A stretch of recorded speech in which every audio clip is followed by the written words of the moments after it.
Layan y los alienígenas. Primera parte. 1. Malas noticias. Fluo Max miraba su programa favorito cuando vio la figura violeta de Opsmo, flotando y haciéndole señales del otro lado del ventanal. Su amigo le pareció un tanto desesperado, sin embargo, como era inclinado a exageraciones, lo dejó esperando mientras masticaba un bocado de torta de chocolate. Un poco de aire fresco no le hará mal. Fluo Max estaba de buen humor. Luego, a través del comando de voz, ordenó que el ventanal se abriera. Apenas entró, Opsmo lo recriminó. ¿Cómo puedes comer esta porquería, Fluo? Bizcochuelo de trigo modificado, chocolate sintético, pura porquería. Fluo Max esperaba de su amigo una recriminación por haberlo dejado tomando fresco un rato al aire libre, sin embargo. Pero sabe bien, ¿quieres un poco? Opsmo odiaba ese tipo de alimentos. Claro que no, respondió Opsmo, poniendo cara de asco mientras se atajaba con ambas manos. Bien, dime entonces, ¿qué te trae por aquí tan temprano? Opsmo tomó asiento. Quinio, nos quiere a todos ya en el cuartel general, dijo, arqueando las cejas. Quinio Quiñones Powers. ¿Hay, por acaso, otro Quinio Quiñones Powers que conozcas que no sea tu jefe? ¿Estás dormido aún o acabas de fumarte un superchurro intergaláctico? Opsmo volvió a arquear las cejas. Nada de eso, es que me tomaste por sorpresa, y tú sabes bien que no fumo, aclaró Fluo Max. Luego añadió. Pero bien, dime, ¿qué sabes? Poco, o casi nada. Apenas rumores. Lo de siempre, algunos ataques, sospechas de invasión, amenazas de bombas. Pero si Quinio nos manda a llamar con urgencia, por algo debe ser, aclaró Opsmo, balanceando la cabeza. 2. KINIO-KINIONSPAURS. El capitán Quinio Quiñones Powers consultaba unos papeles cuando Fluo Max y Opsmo irrumpieron en su despacho. ¡Ay, muchachos! Tengo noticias de la casa de Wyrm. Las facciones caninas del capitán no demostraban claramente el carácter de esas noticias. Pero, ¿son buenas o malas? Se apresuró a preguntar Opsmo. Me temo que malas, y es necesario salir universo afuera en busca de nuevas zonas de cultivo, urgentemente, dijo el capitán, casi ladrando y ahora con expresión seria. Al oír, urgentemente, Fluo Max, que en ese momento estaba distraído mirando desde un ventanal como el sol dibujaba extrañas formas geométricas sobre los edificios de la ciudadela capital, se interesó, dándose vuelta inmediatamente. Malditas Werk ha vuelto a atacar esta madrugada, continuó el capitán, y esta vez ha envenenado el suelo de los 9 planetas circundantes y nos hemos quedado con las zonas de cultivo inutilizadas, quién sabe hasta cuándo. Ahora contamos únicamente con las reservas que tenemos aquí en Wyrm. Entonces, ¿qué haremos? Preguntó Opsmo, que ahora transpiraba su peculiar sudor violeta, señal de que estaba nervioso. Ir tras él, sabemos que va hacia T2. Difícilmente lleguemos antes que él, pero debemos hacer el esfuerzo de detenerlo para impedir que haga lo mismo allí. Que el gran diseñador nos libre y nos guarde. Si envenena también el suelo del único planeta más cercano no será muy difícil sobrevivir, dijo Quinio, con la mirada en ambos muchachos. ¿Y cuándo debemos partir, señor? Preguntó Fluo Max. El capitán Quinio Quiñones Powers no esperaba menos de Fluo Max, ni de Opsmo, pues eran, además de buenos soldados, inseparables dentro y fuera del ejército. Ayer, respondió, enérgicamente, y no me llames de señor. Tengo demasiado pelo, demasiadas pulgas, 4 patas, una cola y cuando estoy de mal humor gruño como un chacal y cuando triste, aullo como un lobo en medio de la noche, para que me llames así. Aunque hoy no estoy malhumorado ni triste, apenas soy un perro angustiado repasando urgentísimas instrucciones. Está bien, capitán, se rectificó Fluo Max. Los dos amigos se retiraron al salón de los pasatiempos, dentro de poco empezarían a llegar los demás miembros del comando. 3. Malditas WRK, el caballero del mal. Malditas Werk, el bandolero espacial que gobernaba un tercio del planeta Wyrm desde hace décadas, era el único enemigo que los pacíficos wyrmianos tenían. Una sola obsesión movía al caballero del mal, apoderarse del rico planeta Wyrm, pero lo cierto es que nunca había conseguido avanzar más que unos pocos de cientos de metros más allá de los territorios que tomara pose al llegar a Wyrm, 50 años atrás. Por suerte Malditas Werk no era tan buen estratega como él se consideraba, pero lo que le faltaba de ingenioso le sobraba de tramposo, y para peor de males su ejército, un rejuntado de escorias, andrajoso y mal equipado, era menos competente que su jefe supremo, con lo cual sus sueños de poder siempre acababan truncados. Pero esta vez era diferente, le dijo Malditas Werk al espejo que tenía delante y que parecía ser el único a comprenderlo. 4. El origen del mal. En los confines oscuros de la galaxia hubo, o hay, ya no se sabe, un planeta llamado Well, una estrella fría y sombría, que en sus entrañas, único lugar habitable, vivían unas malévolas criaturas dueñas de cierta inteligencia, que en pocos miles de años ya exploraban el universo, buscando materia prima y todo lo que pudieran encontrar a su paso. Seguramente, desde algún planeta saqueado Abby, han exportado sin querer la muerte, un virus letal, que casi exterminó a todos sus habitantes y redujo su población a solo 5 individuos. Malditas Werk, el gobernante supremo, su padre Malditoulas y sus 3 hijos, Malditilio, el primero, Malditania, la del medio y Malditole, el tercero. La familia gobernante entonces abandonó la siniestra estrella y vagó de planeta en planeta, saqueando y reclutando a todo aquel que quisiera seguirlo en lo que Malditas Werk llamó la conquista espacial. Malditas Werk siempre soñaba alto, aunque nunca conseguía subir más que algunos escalones, pero cuando descubrió el planeta Wyrm cambió de planes y le modificó el nombre a su conquista espacial llamándola ahora de la conquista de Wyrm. Entonces ocupó el único espacio deshabitado de Wyrm, una tierra pobre y poco iluminada por el sol, lugar lúgubre, gris y frío, o, muy parecido a Well si no fuera porque los días eran más claros. Y allí se encontraba aún, después de 50 años de guerra infructuosa, cuando tuvo una idea genial, matar de hambre al enemigo. Siempre había robado alimento a los wyrmianos, asaltándoles los almacenes y los cultivos en los planetas circundantes, pero ahora solo tenía que almacenar suficiente alimento para luego envenenar el suelo de dichos planetas. Después huiría hacia algún planeta distante donde esperaría durante algunos años que la raza wyrmiana desapareciera para siempre, dejándole el planeta libre para él. 5. El laboratorio de MALDITOULASWERK Malditas Werk entró al laboratorio con aires de victoria. ¿Cómo vamos, papá? Preguntó. El viejo Malditoulas Werk estaba debruçado sobre unos papeles llenos de ilegibles anotaciones y complicadas fórmulas matemáticas que la vana y limitada inteligencia de su hijo nunca alcanzaría a comprender. Malditas Werk intentó leer alguna cosa sobre los hombros de su padre, pero por desgracia el viejo Malditoulas tenía muy mala letra. Tan mala que muchas veces ni él mismo entendía muy bien su propia letra.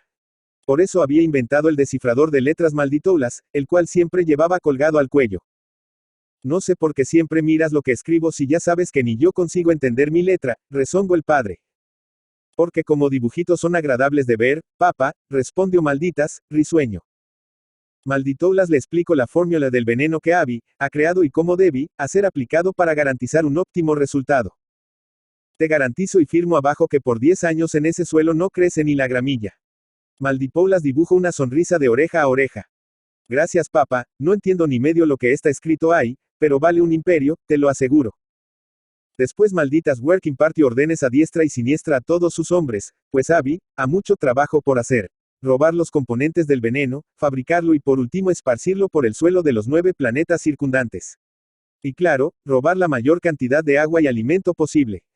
Pero abastecer la nave negra con suficiente agua y comida para la tripulación y, principalmente para Malditania, la del medio, que comía como un elefante, era lo más trabajoso, más que el combustible.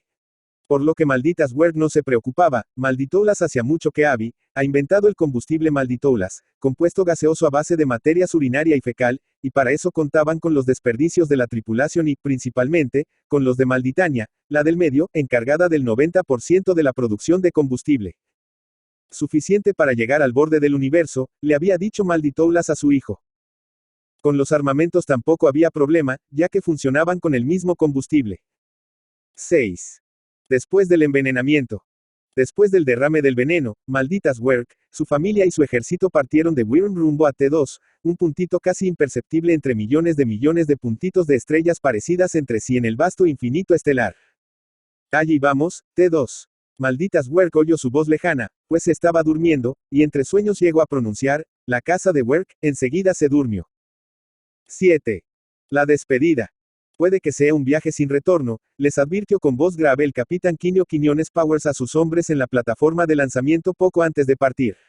Fluo Max, Opsmo y los demás soldados, no menos afligidos cuanto él, lo rodearon y lo levantaron a UPA para que les pudiera dar una lamida de despedida. Mientras la nave desaparecía en el cielo, el capitán Quinio Quiñones Powers aulló de tristeza por largo rato. Luego nunca más nadie lo vio mover la cola con efusividad, como si la alegría lo hubiera abandonado aquel día en que sus amigos partieron hacia T2. 8. Detrás de los malos. En la cabina de comando Opsmo se lamentaba de la vez que tuvo a Malditas Werk a punto de tiro y por culpa de una mosca irritante, que insistí, a emposarse en el mismo lugar provocándole un molesto cosquilleo, lo dejó escapar. Deberías agregar un matamoscas a tu equipamiento, Opsmo, pues a donde vamos abundan las moscas, le aconsejó Fluo Max. Todos rieron, hasta Opsmo, olvidándose por un momento que estaban en una misión de la cual posiblemente ninguno podría volver. El operador de radar Achikiliki aprovechó el momento de distracción para seguir jodiéndolo. Yo te aconsejaría un arma antimoscas más efectiva que un matamoscas convencional, por si te encuentras detrás del trasero de la hija de malditas Werk, se dice que sus gases son tan potentes que además de atraer moscas provocan daños cerebrales irreversibles. Así pasaban la mayor parte del tiempo que estaban despiertos, distrayéndose para no deprimirse. Otro momento de alegría se produce, a cuando se comunicaban con el capitán Quinio Quiñones Powers, a cada 24 horas. Cuando se escuchaba por los altavoces, atención muchachos, el capitán Quinio Quiñones Powers en el aire, todos abandonaban lo que estaban haciendo y acudían corriendo hasta el monitor, apretándose como moscas sobre una gota de miel para poder compartir un momento con su querido jefe. Los ojos de Quinio Quiñones Powers, aunque al ver a sus amigos su corazón se llenaba de alegría, demostraban su tristeza, y si pudieran verlo de cuerpo entero advertirían su cola menearse vagarosamente de lado a lado, cosa que nunca más hizo en público. Pero cuando se cortaba la comunicación en ambos lados el silencio que quedaba los dejaba casi sin acción. Fluo Max y Opsmo, entre todo el equipo, eran los más tocados por la falta de su superior. Sin advertirlo, siempre estaban recordando alguna anécdota suya, con lo que a menudo algún episodio en la nave los remite a su entrañable amigo, porque siempre estaba con ellos en espíritu. 9. El dios maldito. A bordo de la nave negra. Malditas Werk meditaba sobre su plan de ataque. El planeta T2, según sus informes, posee muchos habitantes. Estos eran, en su gran mayoría, supersticiosos y proclives a creer en cualquier cosa, más aun si esa cosa venía del espacio. En ese punto se detuvo, imaginando una multitud de millones de habitantes rindiéndole culto al gran dios malditas Werk. Una obediencia ciega al divino que bajaba de los cielos con su familia real y su propio ejército. Seguramente habré que exterminar a unos cuantos, porque rebeldes y los que no se creen el cuento que baja del cielo siempre los hay en cualquier tiempo y en toda civilización, pero el resto me ha de adorar. Maldita siempre acostumbraba a decir que si hay que soñar debía soñarse en grande y él tenía grandes sueños. Uno de los tantos era ocupar el trono de la casa de Wyrm, a la que le daría un nuevo nombre, apenas llegase al poder, la casa de Werk. Como ensayo, cuando fundara su reino negro en T2 planeaba llamar a su palacio de esa manera. Un golpe maestro que mejara ser dueño y señor de 2 planetas, primero conquistar T2 y después Wyrm, entonces la divina dinastía, a Werk gobernara, que digo, reinara por siempre. A ese breve sueño malditas lo transformo en el breve discurso con el cual le informo a su familia y al subcomandante de su ejército su última decisión. 10. Después del breve discurso. ¿Y será que demoran mucho en morir de hambre los wirmianos? Papa, quiso saber malditillo, el primero, que hasta ese momento estaba alejado del parloteo de su padre entretenido desplumando un pajarito vivo, pluma por pluma. Claro que no, hijo mío, respondió malditas, casi con ternura, a no ser que aprendan a comer piedras. Todo el mundo se desternilló a carcajadas. Menos Malditania, la del medio, que, interrumpiendo su pasatiempo favorito, es decir, comer, dejó de masticar e hizo a un lado, pero no mucho, el sándwich de salchicha, jamón, queso, panceta, chorizo, pollo, lechuga, tomate, zanahoria, cebolla, papas fritas y semillas de sésamo y preguntó, angustiada, si eso de comer piedras aplicaba también a ella. Pero antes que su padre le respondiera volvió a su sándwich. No, hijita, no te preocupes, respondió el padre, con ternura. Respondió, atascada, Malditania, tal vez queriendo decir, está bien papá. Oh, sí, ya entendí, no quedó muy claro. Mira papá, mi nuevo juguete de tortura que me regaló el abuelo, dijo Malditole, el tercero, mostrándole una esfera metálica. Malditas Werk miró la esfera sin conseguir adivinar cómo funcionaba el juguete. ¿Y cómo funciona, hijito?, se interesó. El pequeño demonio le mostró una víbora de unos 30 centímetros, después abrió la esfera por la mitad, introdujo el reptil, cerró la esfera y la depositó en el suelo. Luego con un control remoto empezó a hacerla girar a toda velocidad hasta llegar a 1000 rotaciones por segundo durante 1 minuto. Todos los presentes se mantenían en silencio, atentos al resultado final, menos Malditania, que ahora atacaba otro sándwich igual al anterior. 1 minuto después Malditole detuvo la esfera, la abrió y dijo: Chan, Chan. Y sacó la víbora del interior con asombrosos 2,5 metros de largura. El juguete estira víboras, papá, respondió el pequeño Judas, dando risotadas. El padre y los que estaban presentes y festejaron la hazaña del pequeño.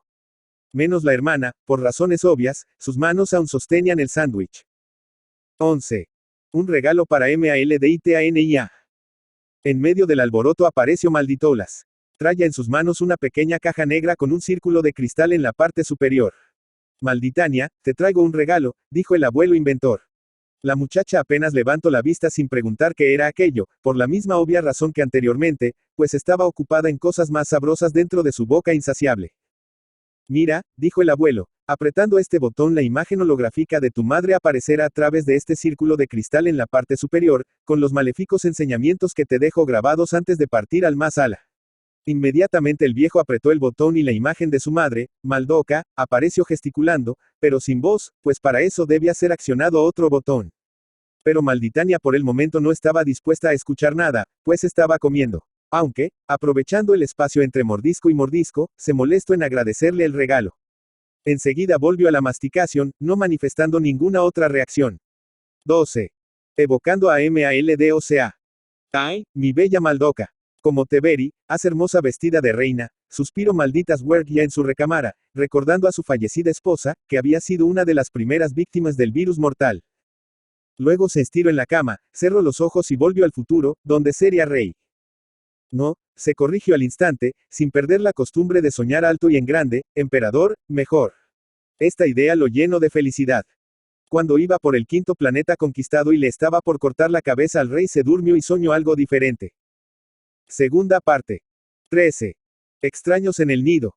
Mañana hará un buen día, comentó Layan a su maestro mientras observaba el cielo estrellado. El ser más gris, el mago, también observaba el cielo, aunque no miraba lo mismo que su discípulo, sino que también sentía algo, que no era cosa de este mundo, viajando en el espacio hacia ellos, de un lugar tan distante y diferente a la Tierra que Layan no sería capaz de imaginar. El ser más gris tuvo pena de la ingenua Alegri, a del muchacho, pues lo que venía de otros mundos probablemente no fuese nada bueno. Esa noche, como en las últimas semanas lo venía haciendo, el mago había subido a la torre del castillo para observar el punto de luz en el firmamento creciendo noche a noche, desapercibido para todos los mortales, como el ingenuo Layan, por confundirse con las estrellas. El mago desvió la mirada hacia el valle. En la aldea, bañada por la luz plateada de la luna, al cobijo de las montañas azules, todos dormían el sueño de los inocentes, ajenos al mal que venía desde el infinito. Entretanto, el ser más gris, ese los consideraba afortunados por ignorar las cosas que él sabía, despertando cada día, y viviendo sus vidas entre pequeñas tragedias y pequeñas alegrías hasta el día en que una desgracia mayor sobrevenía y entonces, solo en esos momentos, no antes, el miedo los tocaba de cerca y les cambiaba la vida. Él, en cambio, estaba condenado a sufrir desde mucho antes que las catástrofes sucedieran. Como bien sabía, ser sabio tenía a sus pros, pero sus contras también. Él podía protegerse de muchas maneras, pero esto no lo eximía de sufrir con antecedencia por el padecimiento ajeno. Pensaba que ninguna vida valía la pena ser vivida en un mundo donde también existía el mal, pero así era el vivir. La tierra tan bella por naturaleza quizás una vez más se tornaría fea.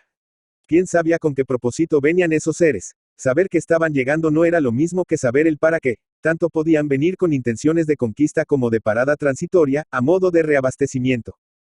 Habrá que pagar para ver, de cualquier manera nunca es bueno tener a extraños en el nido, pensó el mago, antes de bajar a su recámara.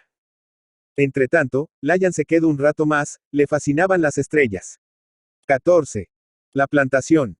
Era un día como tantos días y noches en el planeta, con sus alegrías y tristezas, sus conflictos y alianzas cuando, de pronto y sin ningún tipo de aviso previo, millones de naves cubrieron por completo el planeta, iluminando la parte que era de noche con luces de intensidad cegadora y la parte de día también, porque la oscura y hermética sombra de las naves posicionadas unas contra las otras, tuvieron que encender sus potentes reflectores para poder ver alguna cosa.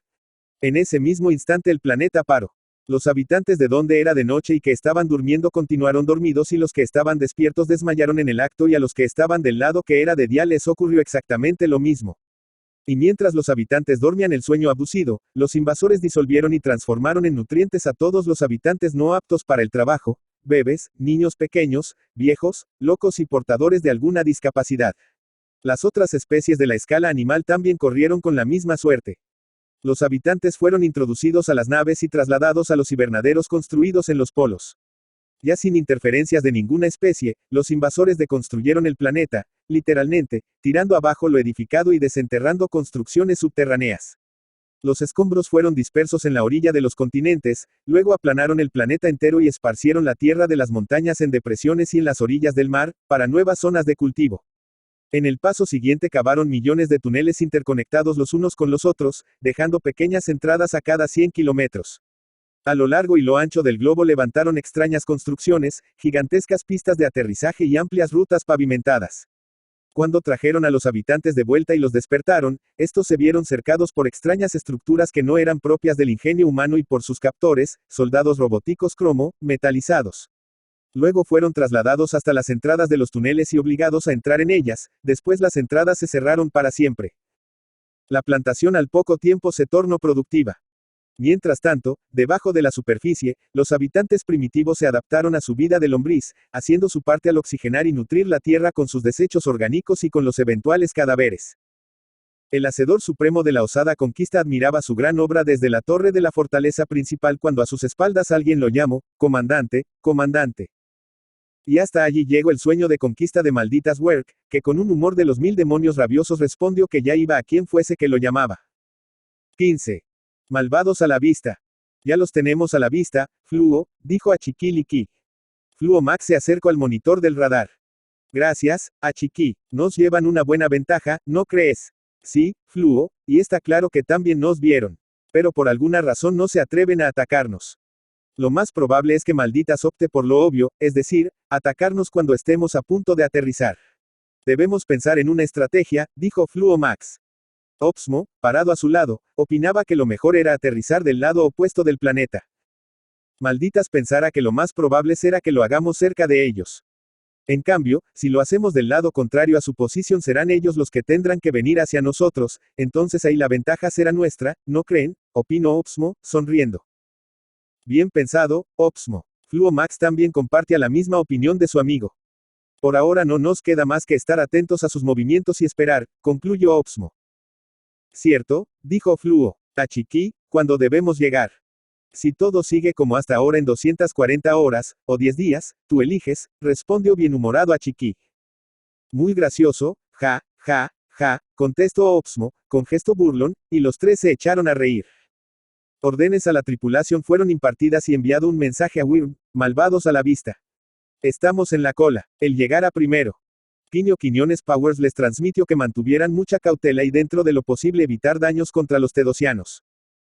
Apenas necesitamos una parte del planeta y allí hay espacio suficiente para que el cultivo sea beneficioso para todo el mundo.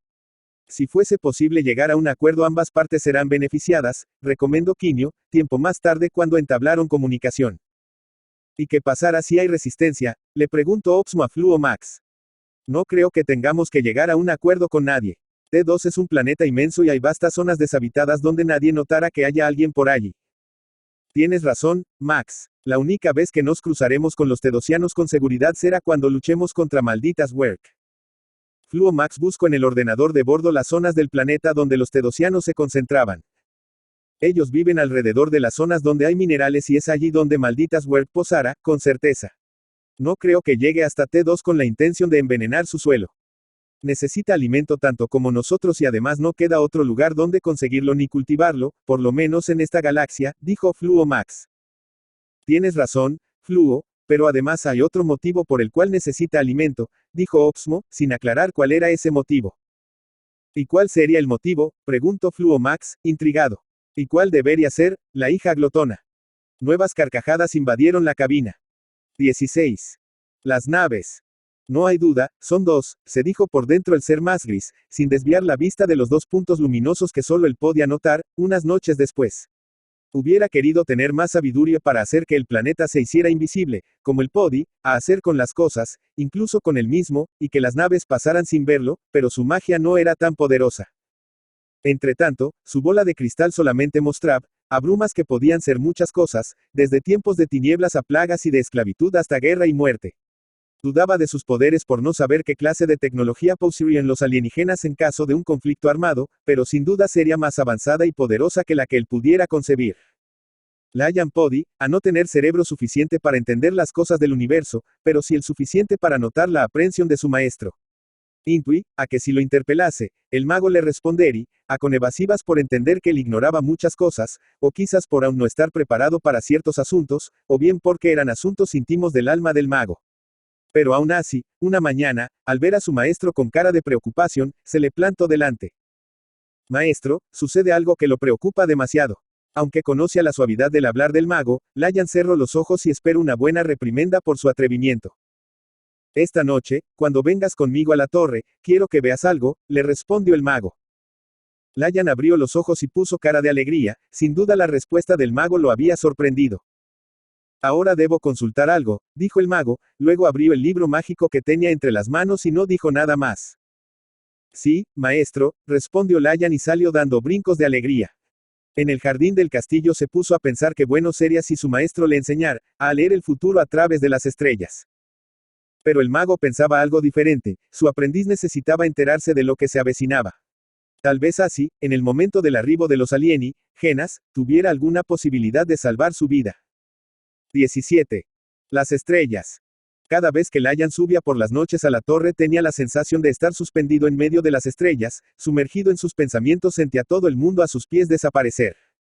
La llegada del ser más gris, lo sacó de sus sueños. El mago traía consigo una tabla con un pequeño orificio, que posicionó en un determinado lugar. Por este agujero podrás observar un determinado grupo de estrellas, durante todas las noches, le dijo. Sí, maestro, respondió Layan, sin saber el propósito de tal observación, por eso se quedó parado esperando algo más. Yo la posicionaré en este mismo lugar y quiero que al observar prestes mucha atención en 2 estrellas únicamente, aunque hoy por algunas noches no has de notar nada extraño, pero con el pasar de las noches las identificarás claramente. Y a seguir el mago le contó lo que presentia. Layan no tendría a tiempo de aprender a dominar la invisibilidad para cuando llegaran los alienígenas, pero saber con anticipación determinado acontecimiento le daría cierta ventaja. Era lo menos que podía hacer por su aprendiz, aunque pensaba mantenerlo a su lado para protegerlo tanto como le fuera posible. Esas naves tienen luz propia, maestro, quiso saber Layan. Sí, aunque lo que las hace visible para nosotros es la luz del sol reflejada sobre el metal del casco, por eso parecen estrellas, respondió el mago. ¿Será que existen alienígenas buenos, como algunos de nosotros? Preguntó Layan. No lo sé, hijo, pero si las leyes que rigen el universo son las mismas en todos los lugares y en todos los seres puede que así sea. Pero recuerda que siempre hay que estar preparado para lo peor, porque es mejor descubrir la bondad en lo que se cree malo, que maldad en lo que se cree bueno, dijo sabiamente el mago. Sí, señor, respondió Layan, contento por los nuevos enseñamientos que el ser más gris le transmití. Unas noches más tarde, Layan le dijo a su maestro, que observaba el firmamento junto a él. Maestro, creo que ya he descubierto las 2 estrellas, o mejor dicho, las 2 naves. Layan señalaba las estrellas. 18. Perseguidos. Los hijos de perra nos han descubierto y los tenemos en nuestra cola, bramo, furioso, malditas Werk, pues los Wyrmianos podían echarlo todo a perder y sus sueños de emperador del universo ser tragado por un agujero negro. ¿Qué cree usted que sea lo más conveniente, subcomandante Wanamaker? Le preguntó malditas Werk a su segundo, que estaba a su lado. El subcomandante le dijo que lo mejor era continuar viaje, aprovechando la ventaja de la delantera, y una vez en T2 atacarlos al momento de aterrizar. Estarán ocupados con el aterrizaje mientras nosotros, ya instalados, los podemos atacar por todos los flancos, además, podemos usar los tedosianos como escudos. Recuerde usted que ellos no son tan malditos como nosotros, advirtió el subcomandante. Tiene usted toda la razón, subcomandante. Sigamos adelante a toda marcha entonces, ordenó malditas, más serenado con la táctica formulada por su subordinado. 19. Malas nuevas. Malditas Werk fue al encuentro de sus hijos en la recámara familiar, que desde que tomara la resolución de empezar una dinastía pasó a llamarla de recámara imperial. Malditoulas estaba con sus nietos narrando un episodio de una de sus malvadas andanzas juveniles. Y entonces derrame la solución de sal, limón y alcohol sobre su cuerpo despellejado, en ese momento el infeliz empezó a patalear como un loco. Hasta el día de hoy escucho sus gritos desesperados. Los nietos se retorcían en el suelo de tanto reírse. Menos Malditania, porque si lo hacía vomitar y el tacho de helado de frutilla, durazno, chocolate, vainilla, limón, arándanos, crema chantilly, confites y nueces picadas que acababa de zamparse.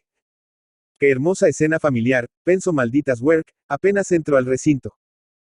Hola, papá, hola hijos. Maldito le corrió a su encuentro. Papá, el abuelo ya te contó cuando despellejo a un hombre bueno vivo y después le echo encima sal, limón y alcohol, preguntó el malvado chiquillo. Sí, hijito, unas 1500 veces. Esa historia es del tiempo en que tu abuelo era menos sabio, pero más sádico, ¿no es, papá? Hola, hijo. ¿Alguna novedad? Quiso saber Malditolas. Una y mala, los infelices wyrmianos nos están persiguiendo. ¿Y qué es lo que harás al respecto? Por ahora seguir adelante y estar atento. Suponiendo que lleguemos antes que ellos, les tenderemos una trampa cuando estén aterrizando. Parece lo más conveniente, dijo Malditolas. 20. La tormenta de polvo. Cuando la primera nave entró en la atmósfera de T2, la noche había caído hacia varias horas. Layan, al ver la gigante bola de fuego aproximándose, pensó que su maestro se había equivocado, confundiendo un cometa con una nave alienígena, y que era el fin del mundo. El ser más gris, parado a su lado, viendo que su discípulo temblaba como una vara verde y adivinando sus pensamientos, lo calmó explicándole que el fuego que estaba viendo no era un cometa, que cualquier objeto a gran velocidad venido del espacio al entrar en contacto con la atmósfera ardía en llamas, tamaña la velocidad con que lo hacía. Mañana al amanecer podremos ver la nave claramente, dijo el mago, con su calma habitual. La explicación, lejos de calmar a Layan, le infundió más temor. Pensaba que si la nave ardía en llamas y al día siguiente sus ocupantes salían de ella como si nada hubiera pasado, debían ser invencibles, y siendo así, ¿quién podría salvarlos? El ser más gris ya les había advertido a los habitantes de la aldea que aquello que se aproximaba desde el cosmos bien podría tratarse de algo malo y que lo más sensato por el momento era huir hacia cualquier lado.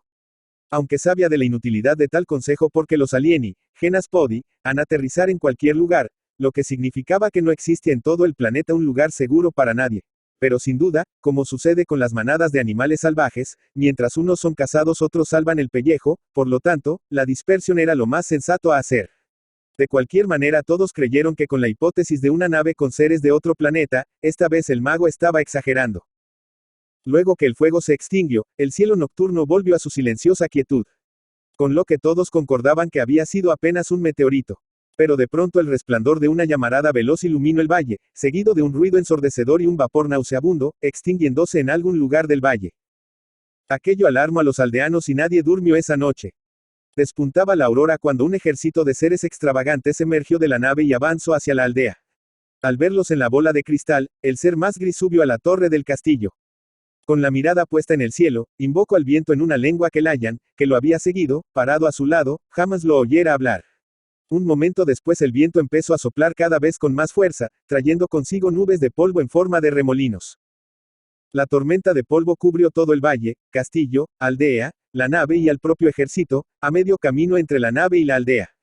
Los alienígenas, desorientados debajo de la infernal polvareda, se quedaron estancados donde estaban. 21. Las bolsitas explosivas. Layan sintió que el mago lo tironeaba del brazo, y en un momento estaban dentro del castillo. ¿Y ahora, qué haremos, maestro? Layan estaba tan blanco de miedo como la luna llena. Hacer lo que se pueda, dijo secamente el mago, y preparar algo para defendernos. En el subsuelo del castillo se encontraba una recámara que Layan ignoraba que existiera, a pesar de los muchos años que llevaba viviendo en él. El muchacho debió balar hasta los sótanos del castillo, donde el mago fabricaba sus magias, y subir los pequeños toneles de pólvora almacenados allí. Ahora quiero que recorras el castillo de punta a punta y traigas aquí todas las ropas, cortinas, sábanas y cualquier otra cosa hecha de trapo. Después vamos a cortar pequeños cuadrados de no más que un palmo con los cuales formaremos pequeñas bolsitas explosivas. Pero si saco las cortinas de las ventanas, seguro entrará el polvo al castillo, maestro, objetó Layan, preocupado en no poder realizar su trabajo si el polvo invade el interior y lo ennegrece a todo. No te preocupes por eso, el polvo no puede entrar aquí, respondió el mago sin más explicaciones. Layan salió disparado como un rayo.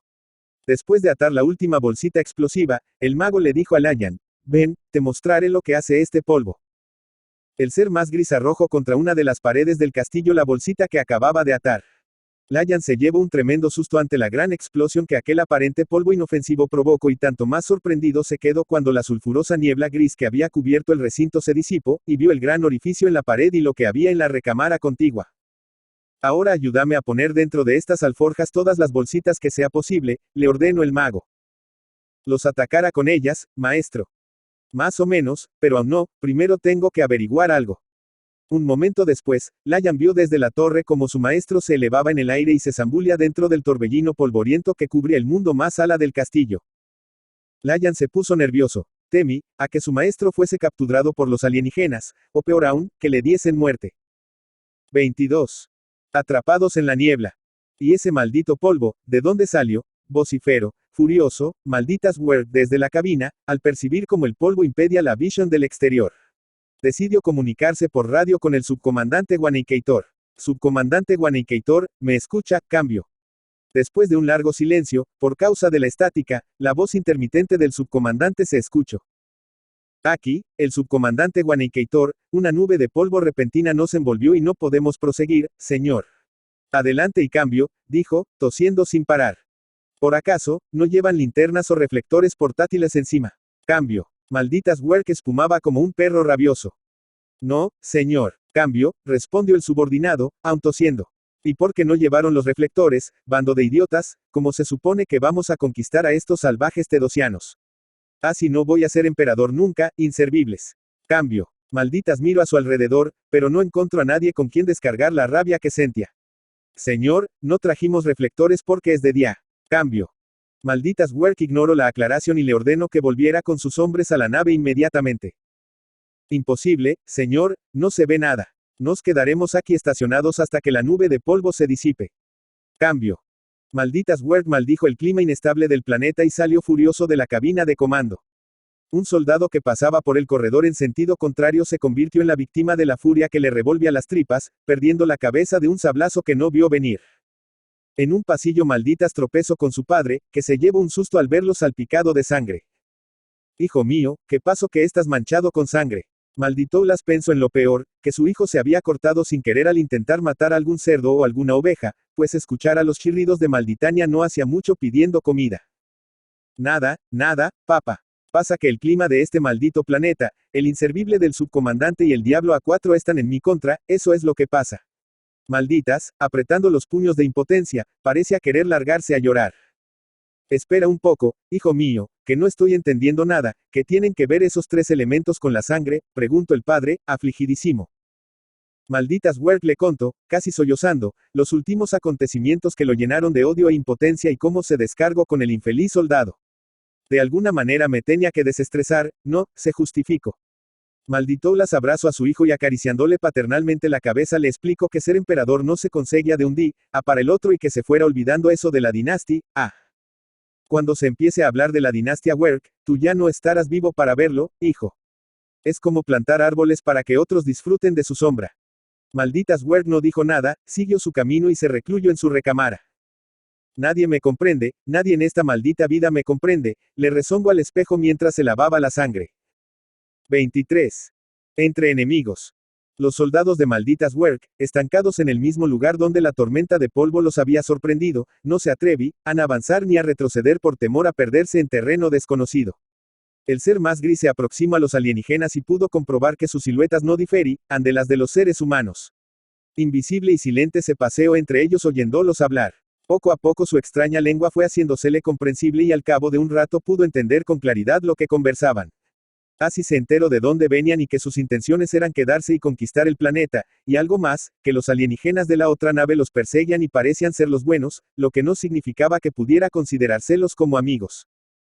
Seguro de que el comando no se movería de allí, el mago se dirigió hasta donde estaba estacionada la nave oscura. Al llegar al lugar, comprobó que era una nave gigantesca y que contornarla para encontrar una entrada, que al final no encontró, le llevaría unos buenos 10 minutos o más.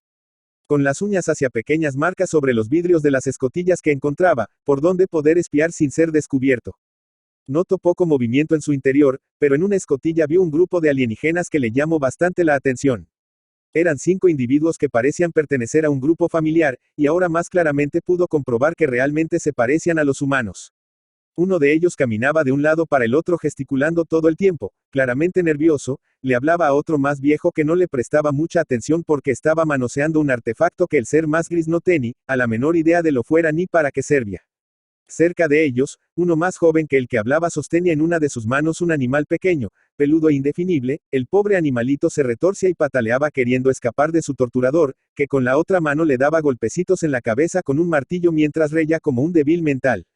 A su lado estaba uno más pequeño todavía, jugando con una guillotina en miniatura, ese por lo menos, una a una, le cortaba la cabeza a un batallón entero de soldaditos de madera o de algún material similar.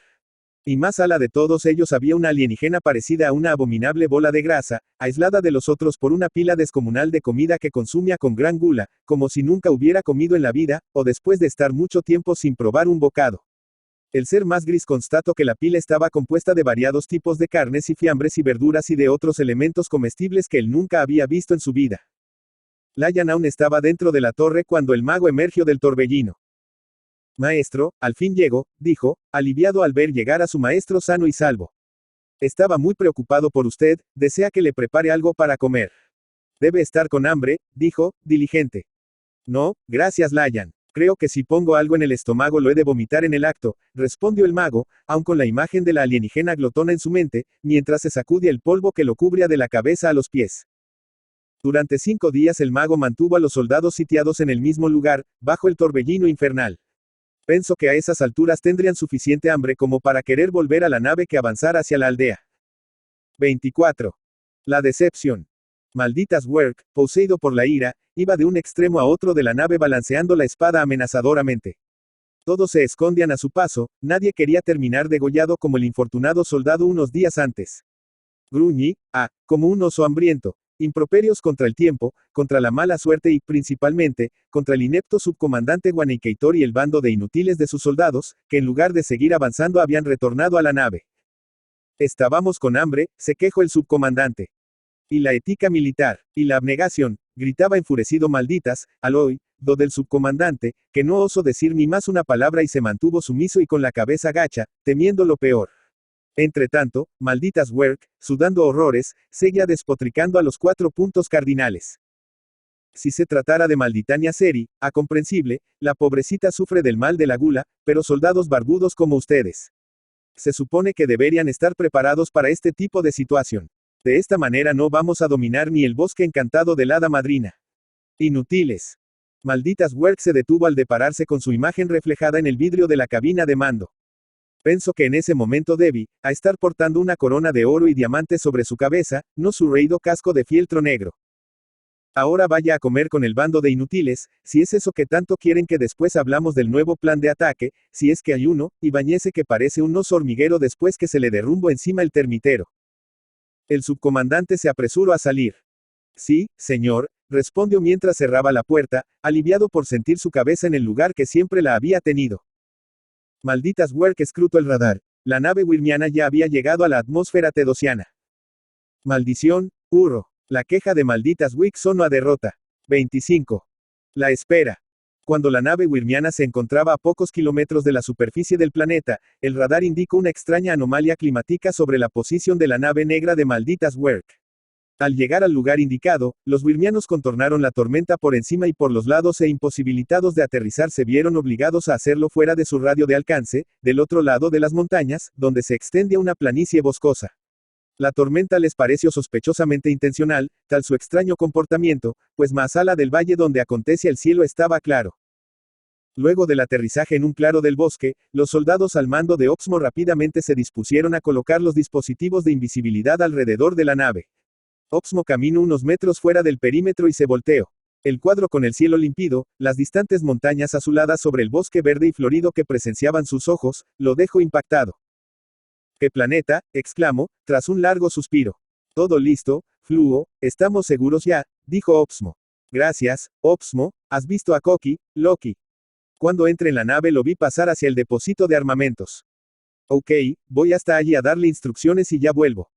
Koki, Loki revisaba los armamentos de los soldados a su cargo cuando Fluo Max irrumpió en el depósito. ¿Qué hay, Fluo?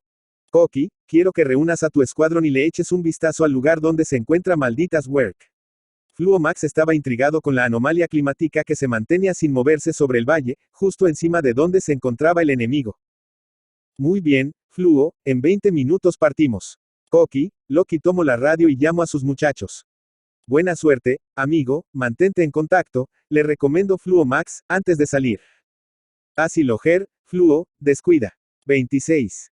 La gran tormenta. De nuevo en la torre, el ser más gris invocó una vez más a las fuerzas de la naturaleza, estaba en la hora de hacer llover.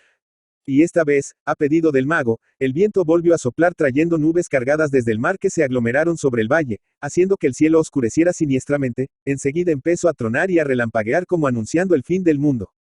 La tormenta se abatió con furia sobre todas las cosas y sobre todos los seres. Los viejos y los nuevos planes de los alienígenas se verían postergados una vez más. Layan y el mago, desde un ventanal miraban aprensivos en la bola de cristal como el siniestro bulto oscuro de la nave en medio del valle reflejaban los rayos y las centellas que surcaban el cielo tenebroso en todas las direcciones.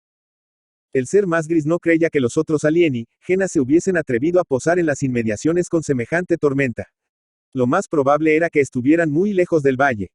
De las laderas de las montañas que rodeaban el valle la lluvia torrencial empezó a desprender grandes masas de tierra mezcladas con rocas, que el torrente de las aguas arrastraba valle abajo. El ser más gris se dijo que ya había llegado el momento de usar las bolsitas explosivas.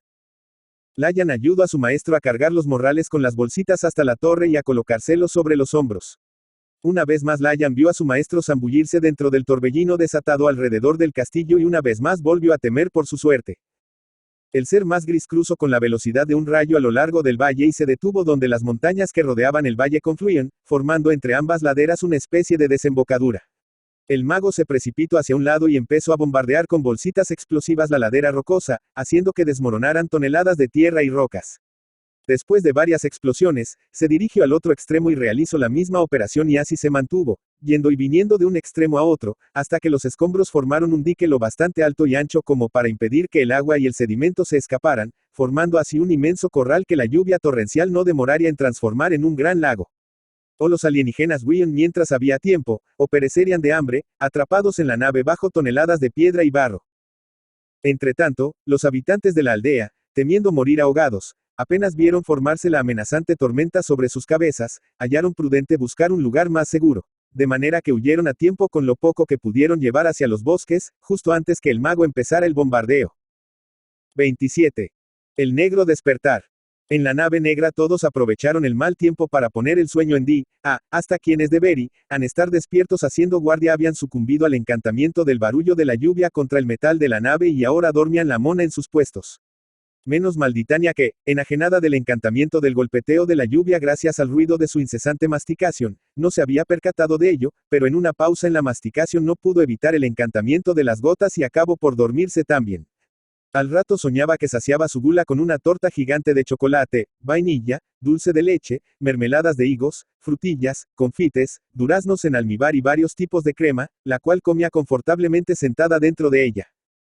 Y malditas Werk, que estaba sentado en un gran trono de oro y diamantes, a lo lejos escuchaba al pueblo corear su nombre entre vítores y alabanzas mientras en el cielo explotaban juegos artificiales multicolores. El subcomandante Wanakeitor, que miraba sonriente por la escotilla como la figura siniestra de malditas Werk se quedaba flotando en el espacio mientras él se alejaba con su nave, Malditoulas, que inventaba un nuevo artefacto para hacer sufrir, Malditilio, que descuartizaba vivo un gatito siames al que previamente ha despojado de sus pelos con una pinza de depilar las cejas y Malditole, que explotaba ratas dentro de un mini microondas fabricado por su abuelo exclusivamente para tal fin.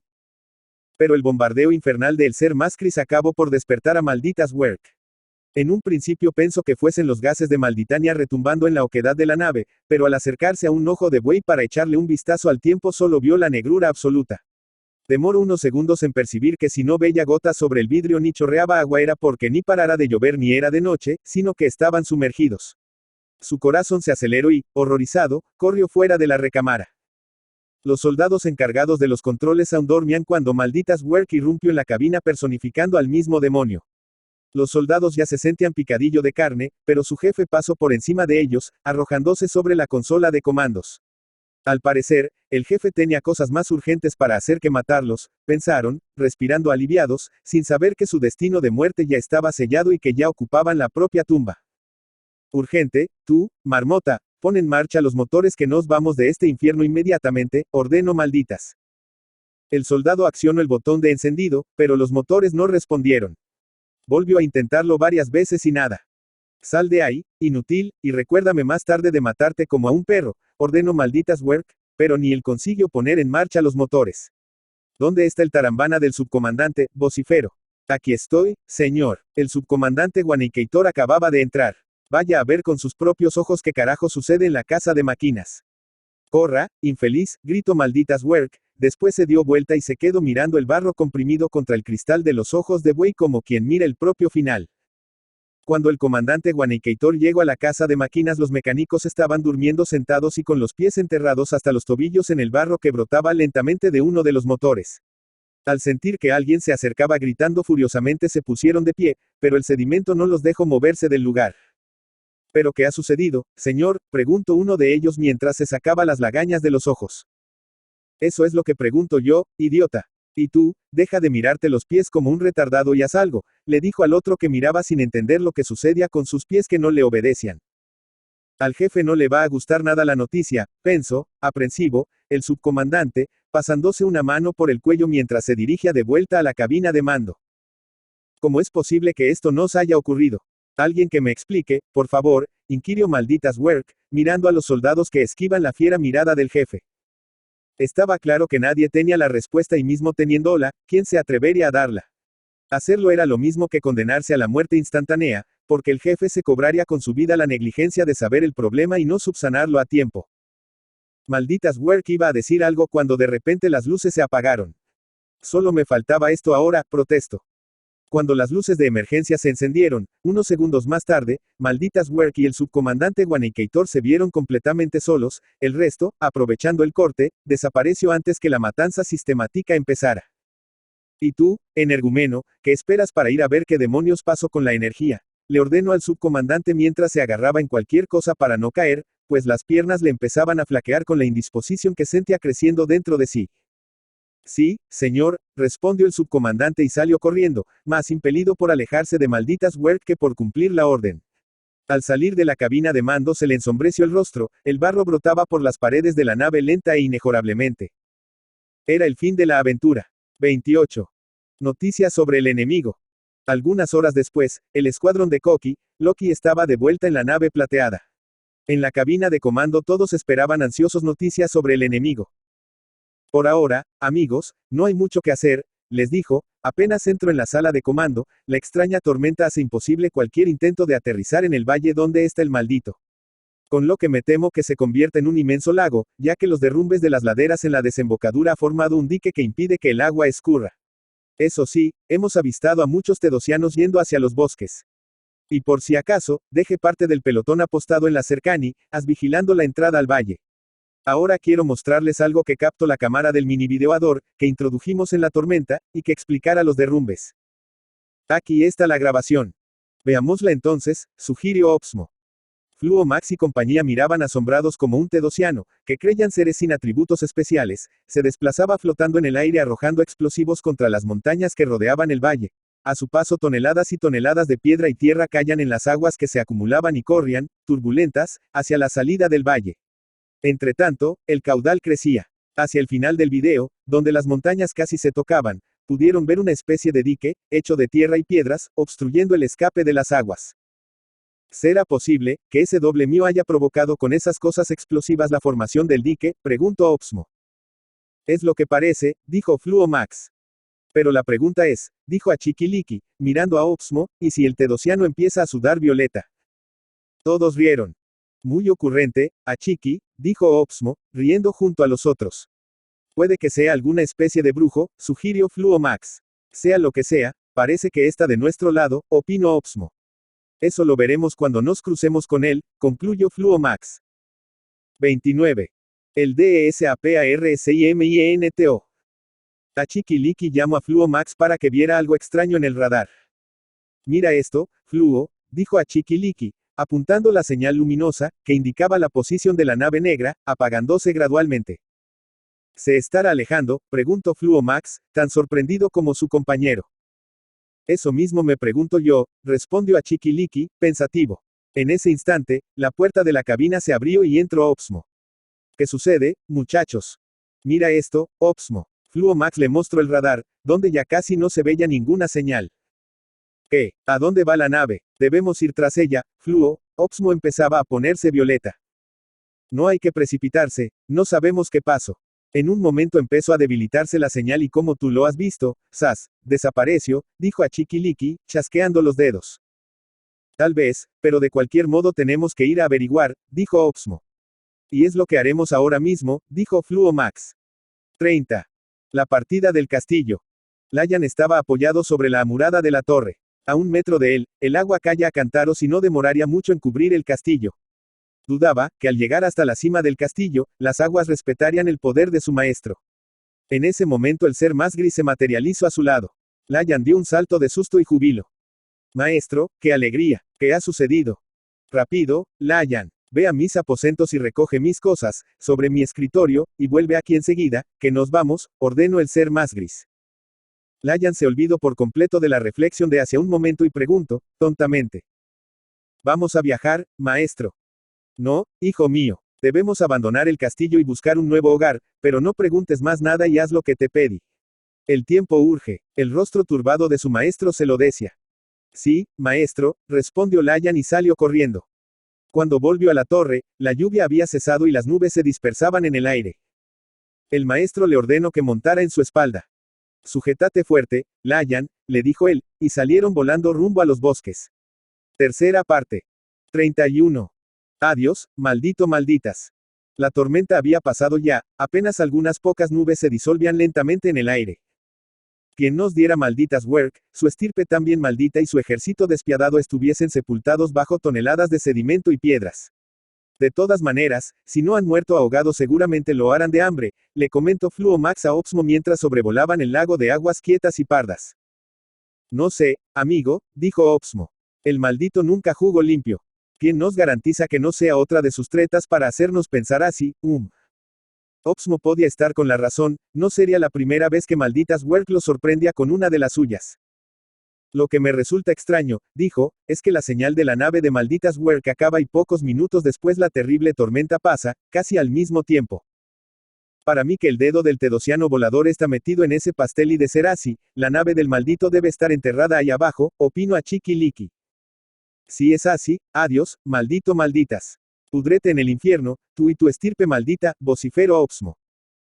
32. Algo parecido a la tristeza. Desde un lugar del bosque, donde se habían refugiado los aldeanos, el ser más gris y Lion vieron en la bola de cristal cómo la nave plateada sobrevolaba el lago un par de veces y luego partía más ala de las montañas azules. Creo que estos alienígenas ya no volverán más por aquí, dijo el ser más gris, alegre. Sin embargo Lion, parado al lado, sin saber por qué, sintió lo contrario. En las márgenes de un tranquilo arroyo de aguas cristalinas, donde los aldeanos habían levantado la nueva aldea, la vida de Lion hubiera seguido como antes y un día, a él también se convertiría en un mago, con seguridad no tan notable como su maestro, pero un buen mago, si no fuera porque desde que había visto en la bola de cristal la nave plateada sobrevolando el lago, sentía un algo indescifrable parecido a la tristeza rondándole en el alma. Una tarde su maestro lo encontró sumido en sus pensamientos, sentado sobre un tronco caído, con la vista perdida en el horizonte, exactamente hacia las montañas azules. Si estás con la duda de si volvieron a su planeta o están aún aquí en algún lugar, te diré que sí, aún están por aquí.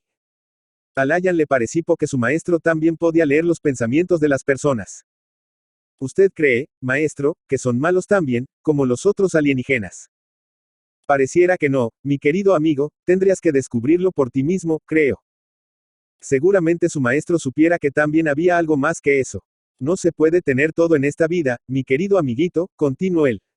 Muchas veces, para obtener una cosa hay que perder otra, es la ley de la vida. Nos guste o no. Sí, su maestro sabía que había algo más.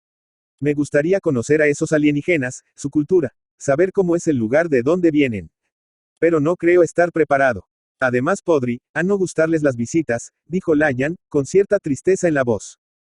Todo tiene un precio, Lion, hasta la curiosidad lo tiene, le dijo su maestro, pero no creas que si decides ir por ellos te dejaré ir así como así. Aún no estás preparado para salir solo por este mundo que esconde tantos misterios y peligros que tú ni imaginas. Debo enseñarte muchas cosas antes de aventurarte solo. Su maestro se quedó esperando alguna pregunta al respecto. ¿Será que algún día lo estaré, maestro? Nadie nunca lo está para ninguna cosa, Lion, pero se puede llegar cerca, le dijo, sonriendo. Ambos se quedaron en silencio unos momentos. Dame un año, dijo, por fin, le dijo su maestro, y te enseñaré a valerte por ti mismo por el mundo afuera. Lion se levantó de un salto y lo abrazó y le prometió que se esmeraría como nunca antes en aprender todos los enseñamientos que le transmitiese. 33. Un año después. Lion ya estaba preparado. Abby, ha aprendido a fabricar trampas, a evitar ser sorprendido por animales salvajes, a construir moradas pasajeras, a encontrar agua en tierra estéril, a prender fuego y a preparar brebajes, pero ninguna magia, ya que ello llevaba mucho tiempo de aprendizaje. También le regaló un recetario de brebajes y un libro donde, con perseverancia, dedicación y, principalmente, paciencia, podría un día llegar a levitar y hacerse invisible. De todas maneras un día te lo iba a enseñar, pero dadas las circunstancias tendrás que aprenderlo solo, le dijo el maestro, poco antes de la partida. 34. La partida. Poco antes de partir, el ser más gris apareció trayendo con él un morral de cuero. Lion pensó que tendría alguna cosa dentro, pero cuando lo tomó se dio cuenta de que pesaba lo que pesa un morral de cuero sin nada dentro. El ser más gris rió al ver la cara de desconcierto de Lion. Es un morral mágico, Lion, y los morrales mágicos no pesan nada, ¿y sabes por qué? No, maestro. Porque la magia no pesa, de otra manera no sería magia, sino otra cosa cualquiera. Pero su contenido dependerá de tu inmediata necesidad, no lo olvides, de lo contrario no encontrarás nada dentro. Contiene únicamente lo que puedas necesitar, basta poner la mano dentro y lo que necesites vendrá a ti, ¿has entendido? Si el ser más gris, lo decía, así debía de ser. Sí, maestro, respondió Lion y abrazó al mago. La noche anterior a su partida Lion acomodó el libro y el recetario, una manta, un tazón y un plato de madera en un morral de lana. Además, llevaba una bota de cuero para el agua, el morral mágico, un cuchillo, una espada, una brújula, otro morral de cuero con pan, queso y algunas frutas y un sombrero de cuero. Nada mal, suspiró, y se echó a dormir con la cabeza repleta de sueños. 35. La trampa mortal. Cuando la carga de las baterías de las linternas acabó, las cadenas de mando dejaron de tener sentido, entonces fue cada uno por sí. Muchos, sin embargo, sabiendo que si Malditania se les adelantaba y llegaba primero a la comida, acelerando así su muerte por inanición, se encerraron en la cámara fría y en el depósito de los alimentos imperecederos. Escuchaban con estremecimiento, los golpes de Malditania en las puertas y su voz, apagada, gritando, comida, quiero comida. Los que no pudieron entrar en la cámara ni en el depósito se escondieron donde pudieron y cuando oían que Malditania se acercaba prendí, a la respiración, acaso intuyendo que la voracidad de la glotona angurrienta no respetaría ni la carne humana, con tal de apaciguar su insaciable apetito con cualquier cosa. Y estaban en lo cierto. Malditania, vagando en la total oscuridad, empezó a devorar cualquier cosa que encontrase en su peregrinar a ciegas, hasta que llegó un momento en que la desesperación por encontrar el cada vez más escaso alimento fue tanta que apuró el olfato, y entonces ya nadie estuvo seguro. A pesar de que contaban con armamentos, las balas se atascaban en la gruesa capa de grasa de Malditania. De manera que Malditania los fue cazando uno por uno y comiéndolos vivos, como las hienas. Incluso a su clan maldito, cuando acabaron los soldados dispersos. Al abuelo junto con los cachivaches con que inventaba cosas macabras.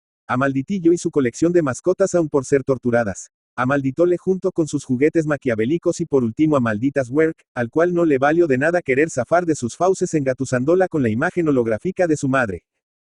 Ya nada podía detener a Malditania, padre, máquina holográfica y hasta el subcomandante Boneicator, que se había escondido debajo de la cama de Malditas Werk, acabaron también en su estómago. Los soldados que se escondieron en la cámara fría, después de varios días, así ya no aguantando más la fetidez de las carnes putrefactas, no tuvieron otra alternativa que abrir la puerta.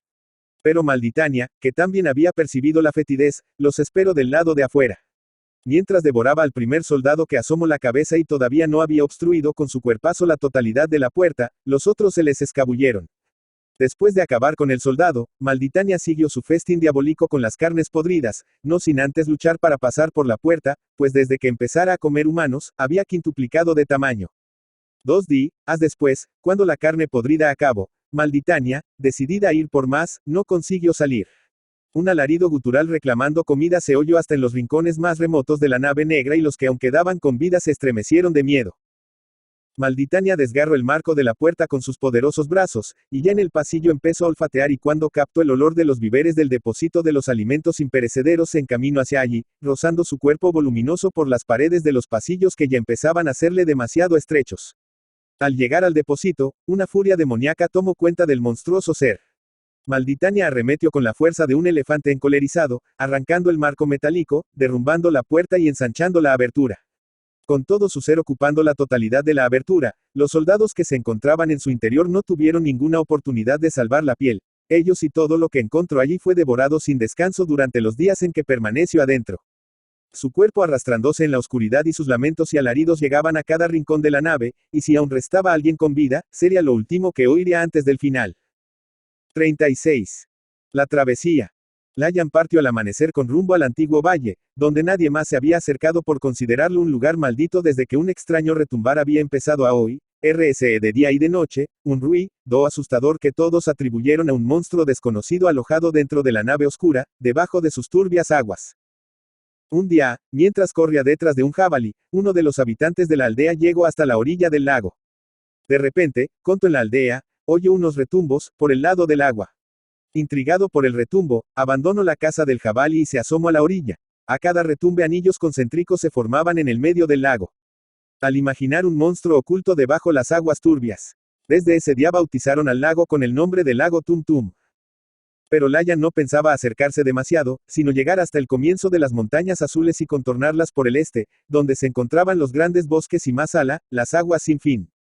Si, por el contrario, lo hiciera por el oeste se internaría en los pantanos, una zona húmeda y traicionera. Y aunque cruzar los grandes bosques le demandaría mucho más tiempo, alcanzando la playa el resto del camino, siempre hacia el norte, se le haría menos arduo y más placentero, además, siempre había deseado conocer las aguas sin fin. Layan le echó una última mirada a la aldea, un humeante caserío miserable y gris, y se puso en marcha. La primera noche la pasó trepado sobre un árbol y se sintió extraño, como si habitara otro cuerpo, en medio de ruidos desconocidos.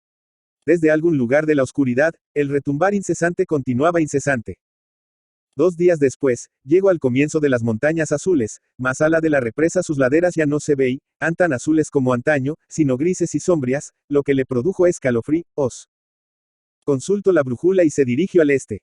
La segunda noche trepó a otro árbol, pero pese al cansancio no consiguió dormir bien. Aún oía el retumbar, lo que le provocaba miedo.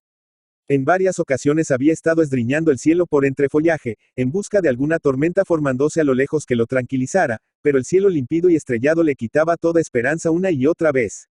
Solo cuando empezó a amanecer, pudo dormir un par de horas. Al despertar el retumbar continuaba. Comió el último pan que le quedaba y a pasos largos, prosiguió la marcha. Por la tarde, entrando en los límites de los grandes bosques, ha visto, a 1 o 2 días de marcha, el monte solitario, un montículo rocoso gigantesco que dominaba los grandes bosques. Desde ala tal vez pudiese ver las aguas sin fin, pensó. Un poco más adelante la vegetación lo envolvió por los 4 costados de verde y humedad, de manera que tuvo que seguir abriéndose paso a golpes de espada. Cuando las veía, Layan se detenía y recogía frutas. Se venía la noche, la luz no demoraría en acabar, debía encontrar un buen lugar donde pasar la noche. Otro árbol, quizás, pero Layan acabó dando en un lugar no tan denso de vegetación. Después de varias noches durmiendo arqueado sobre troncos le dolían las costillas y la espalda, así que la posibilidad de dormir a ras de piso lo alegró, a pesar de los peligros que eso representaba. Las noches en el bosque eran diferentes de las noches otro lugar, pero no porque bosque era bosque y otro lugar no, sino por los mosquitos, escorpiones y serpientes que habitaban allí. Encendería una fogata y se arriesgaría, se dijo y se puso a busco en el morral, algo que le sirviera para esa ocasión. Cuando tengas necesidad de algo basta introducir la mano que lo que necesites vendrá a ti, le había dicho su maestro al entregarle el morral mágico. Layan siguió las instrucciones de su maestro, pero al sacar la mano del morral estaba tan vacía como había entrado. Algo no estaba haciendo bien. Pensó y pensó hasta que se dio cuenta de que no sabía qué era lo que necesitaba, entonces miró a su alrededor. Estaba oscureciendo. Listo, dijo. Lo que necesitaba de momento era luz. Entonces volvió a introducir una mano en el morral, tocó en algo y lo tomó.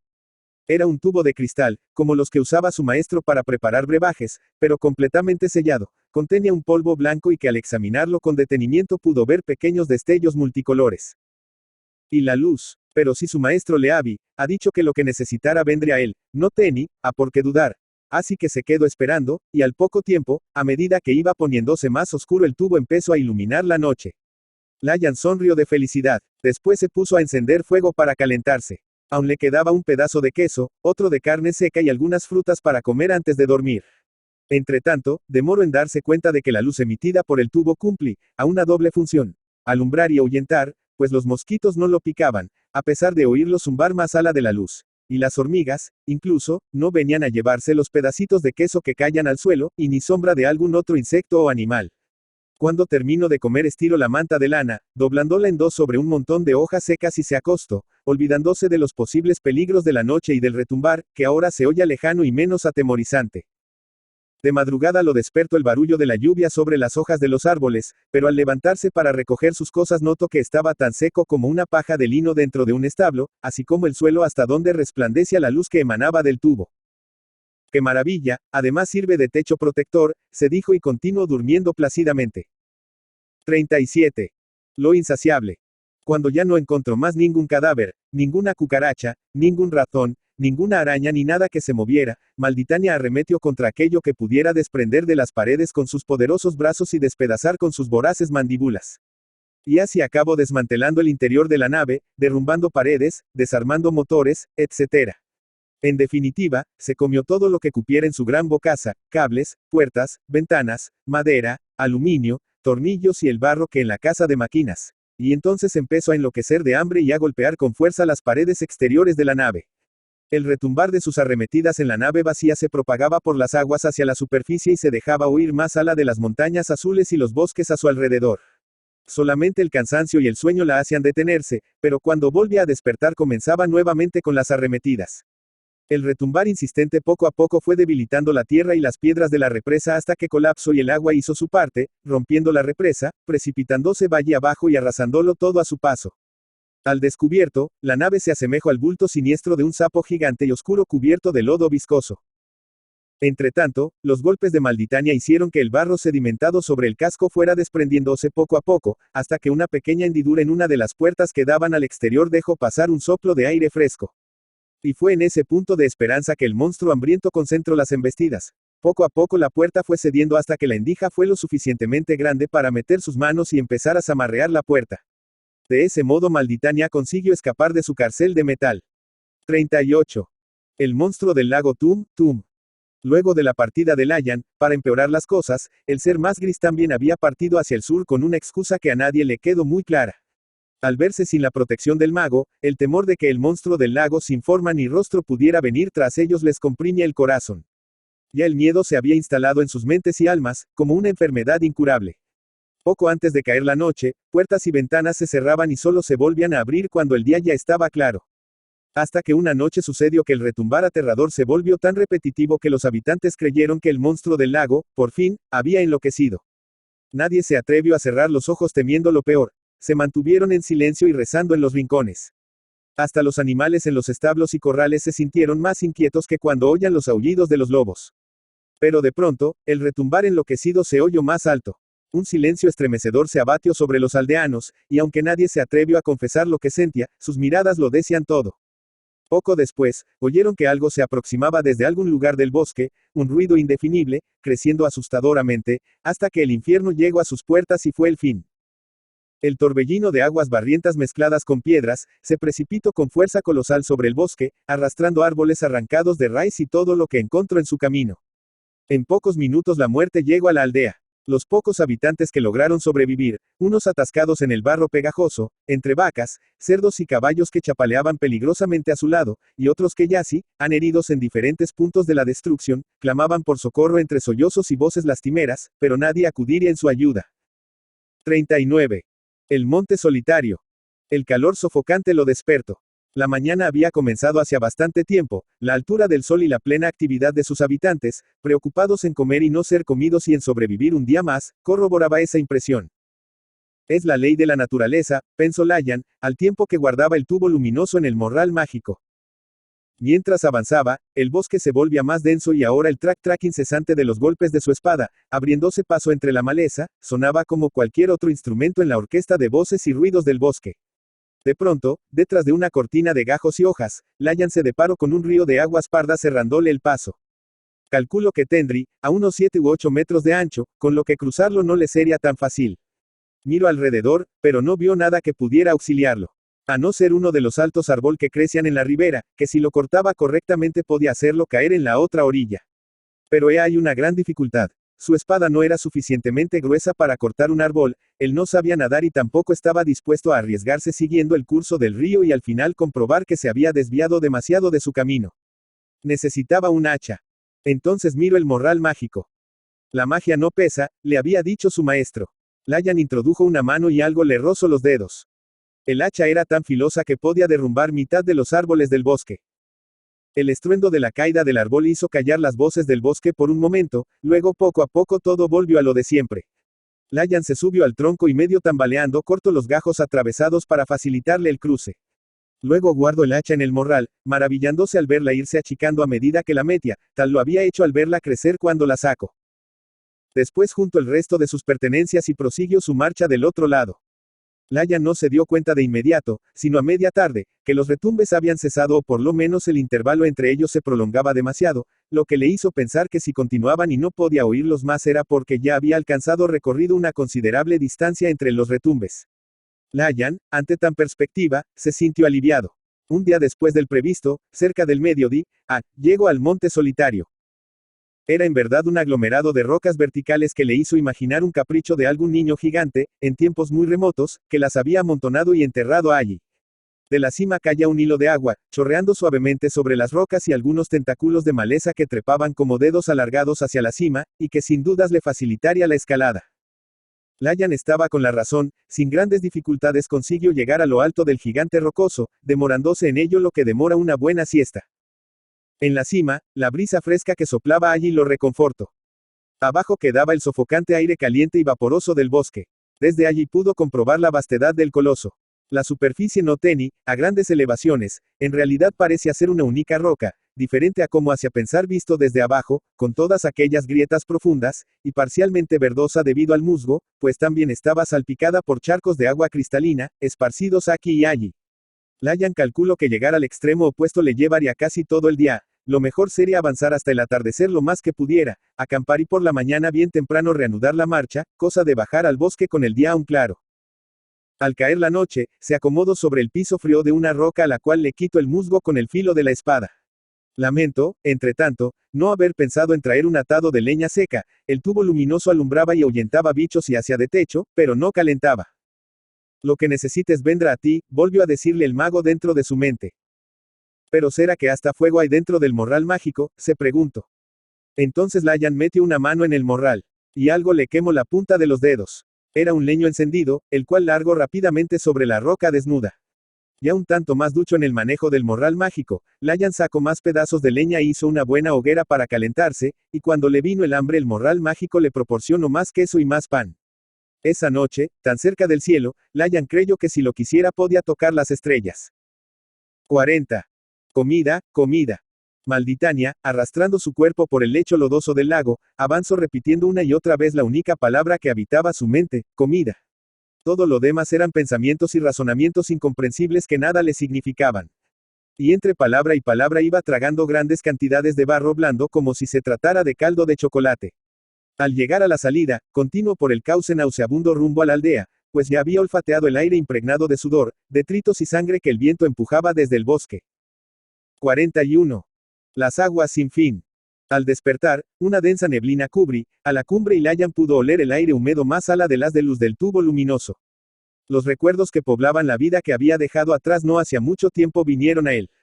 El mago, la aldea y su gente, mezclados a escenas en el castillo, tales como los preparativos de las bolsitas explosivas, cuando observaba las dos naves que parecían estrellas o cuando voló sobre la espalda del mago. De pronto, como en un sueño, escenas futuras junto a sus imaginarios amigos alienígenas irrumpieron en sus pensamientos. Luchaban lado a lado contra un monstruo poderoso y nauseabundo, pero llegando a esa parte sintió un escalofrío recorrerle el cuerpo que hizo que abriera los ojos de inmediato, espantando así la horrible imagen creada en su mente. Poco a poco una brisa fresca empezó a disipar en jirones la neblina, dejando aparecer el cielo de un azul como jamás había visto. De pronto, a lo lejos y debajo del sol vio pasar una nave plateada, se levantó de un salto, pero ya la nave, veloz como un rayo, se perdía en el horizonte, rumbo al norte. Layan, acometido por una urgencia repentina, reunió sus cosas rápidamente y reanudó su camino. A media tarde llegó al borde del coloso de piedra, en el horizonte se veía la fina línea azul oscura de las aguas sin fin dividiendo agua y cielo, y a sus pies, el verde del gran bosque, cortado por el cordón pardo de un río serpenteante, que quizás fuera el que cruzara unos días antes, que desembocaba en las aguas sin fin.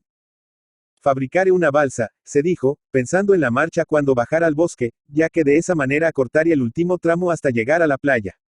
El descenso le dio más trabajo de lo que pensaba, a pesar de bajar sus cosas con una interminable soga que sacó del morral mágico. Una vez en tierra firme, siguió en dirección del río y al llegar a la orilla sacó nuevamente el hacha y enseguida se puso a buscar y a cortar los troncos que después ató con la soga interminable para hacer la embarcación. Para el mediodía, tenía una pequeña balsa y una larga vara para lanzarse al río. La tarde ya se iba cuando la brisa fresca que soplaba desde las aguas sin fin le dio la bienvenida en la desembocadura del río, donde las aguas se juntaban y se mezclaban haciéndose una sola. En el horizonte de las aguas sin fin la noche traía las primeras estrellas. Layan fue empujando la balsa a la izquierda hasta sentir que tocaba en la orilla, donde arrojó sus cosas sobre la arena saltando detrás. La balsa, arrastrada por la corriente del río, siguió viaje en solitario hacia el olvido. La música de las olas le resultó de lo más agradable, así como el olor penetrante de las aguas sin fin. Había oído que algunas personas no solamente navegaban, sino que también entraban en ellas para bañarse, pero eso tendría que quedar para el día siguiente, lo que no quedaría para mañana sería sacarse las botas y sentir la arena bajo sus pies. 42. El monstruo que crece. Aquellos sobrevivientes, tanto humanos como animales, que aún tenían fuerzas para andar o arrastrarse, al ver aquel monstruo gigantesco tragando barro y masticando árboles caídos venir hacia ellos, huyeron aterrorizados hacia las profundidades del bosque o bien treparon a los árboles, mientras que los desgraciados que aún permanecían semienterrados en el barro, se debatían en gritos enloquecidos. El monstruo, al ver comida chapotendo en el lodazal, se abalanzó sobre todo el mundo, vivos y muertos. Y cuando no quedó más que barro rojoso, el monstruo voraz levantó su gran cabezota y empezó a olfatear el aire. De repente sus ojos se detuvieron en la copa de los árboles. Arrastró su pesado cuerpo hasta la base de los árboles y como si de simples arbustos se tratara los sacudió con furia, haciendo que los infelices escondidos en sus ramas cayeran como frutas maduras, reventándose contra el suelo para luego ser devorados ávidamente por el monstruo insaciable. 43. La vastedad del mundo. Esa primera noche junto a las aguas sin fin, Layan demoró a dormir, maravillado por la cercanía de las aguas y por la contemplación del cielo estrellado, que desde allí le parecía tan inmenso cuando visto desde el monte solitario. Junto con las sensaciones agradables del momento, acudieron a su mente los pormenores de la travesía, desde que abandonara la aldea hasta ese momento hasta el error de no haber pensado en una balsa cuando encontró el río la primera vez, ya que siempre había oído que todos los ríos terminaban en las aguas sin fin. Se dijo que debía aprender a usar mejor los mágicos recursos contenidos en el morral, que era una suerte de bolsa de los deseos, o mejor dicho, de sus necesidades. Lo que no le había explicado el mago era si el mágico contenido equivalía al tamaño de sus necesidades que podían, con seguridad, ser muchas. Eso lo tendré que descubrir sobre la marcha, reflexionó. Comía tranquilamente al amparo de la luminosidad del tubo y aún sumido en los pormenores del viaje cuando empezó a ver que la tonalidad oscura de la noche sobre las aguas sin fin empezaba a cambiar, a tornarse más clara, como si la noche volviera hacia atrás. Hasta que de pronto, desde la profunda oscuridad tachonada de estrellas, empezó a emerger la luna, tan gigantesca y tan próxima que parecía poder tocarla con solo estirar los brazos, mostrándole que la vastedad también estaba en otros mundos. Solo cuando la luna estuvo bien en lo alto, con el tamaño de siempre, Layan se durmió. Un trueno lo despertó poco antes del amanecer, pero cuando abrió los ojos una luz a gran velocidad se perdía en el horizonte. Layan pensó en la nave plateada, aunque todo, trueno y luz, ocurrió tan deprisa que no estuvo seguro si aquello fuera realidad o sueño. Para cuando el astro rey asomó de las aguas, como una gran bola de fuego, tal cual lo hiciera la luna por la noche, Layan ya lo estaba esperando, y volvió a maravillarse y se sintió tan pequeño como una hormiga. Sin dudas era algo de lo cual no se olvidaría jamás. Otra tarde, cuando volvió a ver a lo lejos no una, sino 3 naves cruzar el cielo a intervalos, tuvo la corazonada de encontrarse cerca de los alienígenas, o por lo menos la esperanza. Sin embargo, sintió una ligera molestia en el estómago, pero valientemente y decidido apresuró el paso. 44. Un punto en la arena. Fluo Max y Oxmo supervisaban un nuevo envío de provisiones a Wyrm, la 18ª exactamente, cuando la nave recolectora aterrizó. Llegaron las frutas, casi gritó Oxmo, cerca de los oídos de su amigo. Fluo Max lo miró con desdén. Extrañaba los sabores sintéticos, porque los naturales continuaban sabiéndole insípidos. Fluo, realmente no sabes apreciar la comida saludable, pero no pierdo la esperanza de verte un día sentado a la mesa comiendo sano, dijo Oxmo, risueño como siempre. Déjate de sermones saludables y vamos a terminar el cargamento de tus frutas saludables al transbordador, dijo Fluo Max con sorna. En ese momento el piloto de la nave recolectora descendía. Hola, amigos, tengo una noticia. Alguien está viniendo a pie en nuestra dirección, costeando el mar desde el sur, a unos 3 días de a pie, dijo. No me digas que es el malditas Werk, se quejó Opsmo, que empezaba ya a ponerse violeta, pero el piloto lo tranquilizó. No era el malditas Werk, sino un tedosiano. Aquí está la grabación, les dijo, entregándosela a Fluo Max. Fluo Max dejó el trabajo a cargo de Achikiliki, que andaba cerca de ellos, y los dos amigos partieron hacia el cuartel para ver de quién se trataba. Sobre la arena amarilla se veía a un pequeño puntito negro que podría pasar por una roca si no fuera porque se movía. Fluo Max hizo zoom en el puntito en movimiento y los dos amigos respiraron aliviados al comprobar que se trataba de un joven tedosiano. Por un momento creí que nuestro gran dolor de cabeza aún estuviera en actividad, dijo Opsmo, resoplando de alivio. Fluo Max opinaba que lo más prudente sería ir a echarle un vistazo de cerca. ¿Qué te parece, Opsmo? Opsmo concordó con su amigo con un movimiento de cabeza y opinó que un paseo no les vendría nada mal. 45. Una noche intranquila. Mientras comía pescado asado bajo la luz protectora del tubo luminiscente, los pensamientos de Layan giraban en torno a la nave alienígena que había pasado muy cerca de la playa. Quizás lo hubieran visto, quizás por eso mismo la sensación de estar siendo vigilado. Al amanecer, luego de recoger sus cosas y antes de reanudar la marcha, inspeccionó las inmediaciones en busca de huellas o rastros sospechosos, pero no encontró nada. Eso lo dejó un poco más tranquilo, aunque a cada tanto se daba vuelta y escrutaba los alrededores. Durante ese día no volvió a ver ninguna nave, solo nubes esparcidas por el infinito azul celeste, pero por la noche la sensación de estar siendo vigilado volvió a dejarlo nervioso. Y, claro, no durmió con la tranquilidad de las últimas noches, despertándose sobresaltado al menor ruido que entre los intervalos de las olas escurrían desde los matorrales cercanos. Aún no había amanecido cuando una bruma repentina cubrió el cuerpo de Layan, por encima del haz de luz, permaneciendo hasta poco tiempo después que despertara. Cuando la bruma se disipó, varias siluetas estaban a su alrededor, quietas y en silencio, apenas observándolo. Cuarta parte. 46. El encuentro.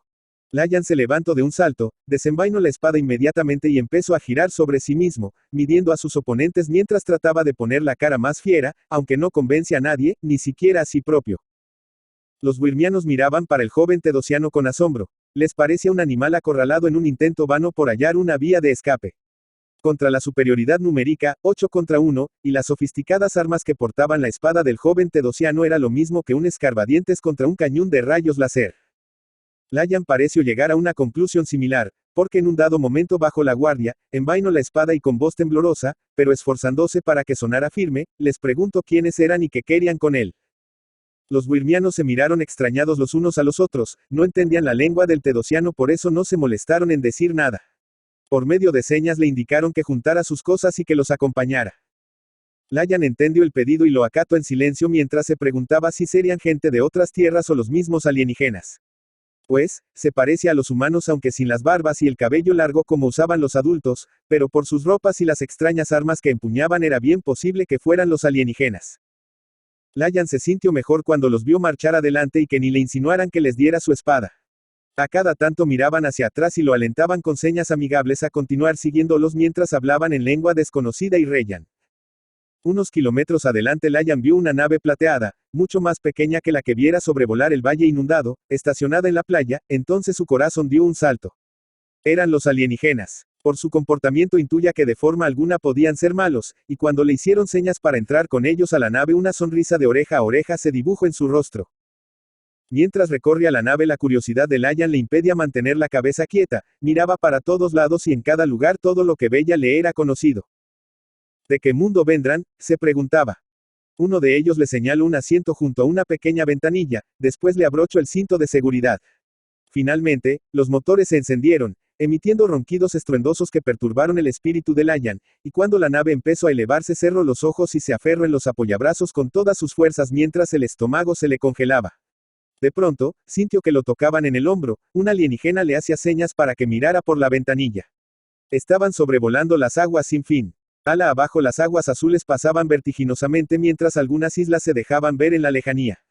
La vastedad del mundo, esta vez, lo hizo sentirse 1000 veces menor que una hormiga. Al poco tiempo la nave giró a la izquierda y el suelo se tornó verde y marrón, y más un poco empezaron a sobrevolar más bajo sobre tierras que en algunas partes estaba arada y en otras, de un verde claro, sembrada. Y más aún se asombró cuando vio las extrañas estructuras donde los wyrmianos acopiaban y procesaban los alimentos y hacían vida, y que a sus ojos parecían ingeniosos castillos de metal. De pronto, la nave se detuvo con una leve sacudida, quedando suspendida en el aire por algunos segundos, lo suficientes para que Layan, atemorizado, volviera a aferrarse en los apoyabrazos con todas sus fuerzas, creyendo que iban a caer. Pero enseguida y para su alivio, la nave comenzó a descender suavemente hasta posar sin que se diera cuenta. Incapaz de creer como verdadero lo que sus ojos estaban viendo, Layan tampoco conseguía razonar congruentemente. Si el maestro pudiera ver lo que ven mis ojos, exclamó por dentro. Al descender, las cientos de naves plateadas estacionadas en una fila interminable, deslumbraron los sentidos de Layan, donde otros tantos alienígenas se movían entre ellas, y los inmensos castillos metálicos, tan altos que parecían llegar hasta el mismo cielo. Una vez más Layan volvió a sentirse pequeñísimo.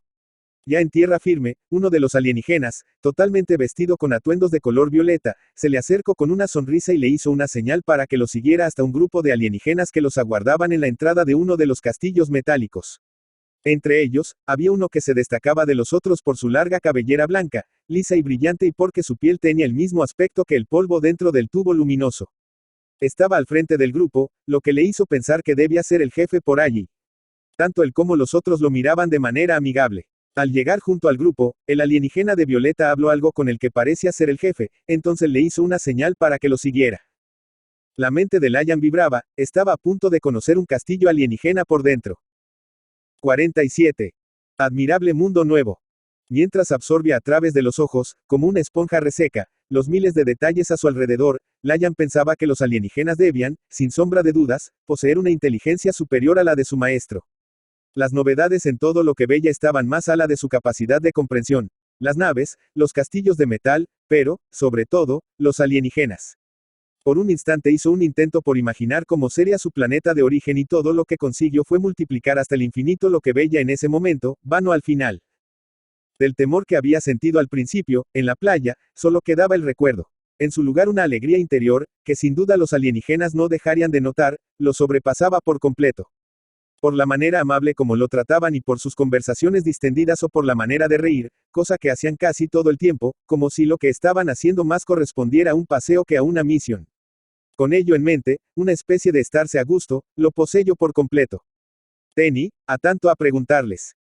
Después de innumerables pasillos fue conducido a una sala repleta de artefactos y máquinas con luces de todos los colores que prendían y apagaban solas. Lógicamente, no tenía la menor idea para qué servían. El simpático alienígena vestido enteramente de violeta, que le precedía, le señaló una silla delante de una pequeña mesa. Layan entendió que debía tomar asiento y se quedó viendo al violeta poner un artefacto emitiendo tintineantes luces de colores. A seguir, siempre con señas y gestos, lo animó a que hablara, mientras él y el que parecía ser el jefe se sentaban en el otro extremo de la mesa y se ponían orejeras metálicas. ¿Por dónde empezar? Layan pensó que lo mejor sería empezar presentándose y después mencionar lo poco que sabía en la vida. Mi nombre es Layan, empezó, de la aldea de, bueno, nunca nadie se molestó en ponerle un nombre, simplemente siempre la llamamos, la aldea, y soy discípulo del gran mago el ser más gris, el hombre más inteligente que ya conocí, antes de ustedes, claro.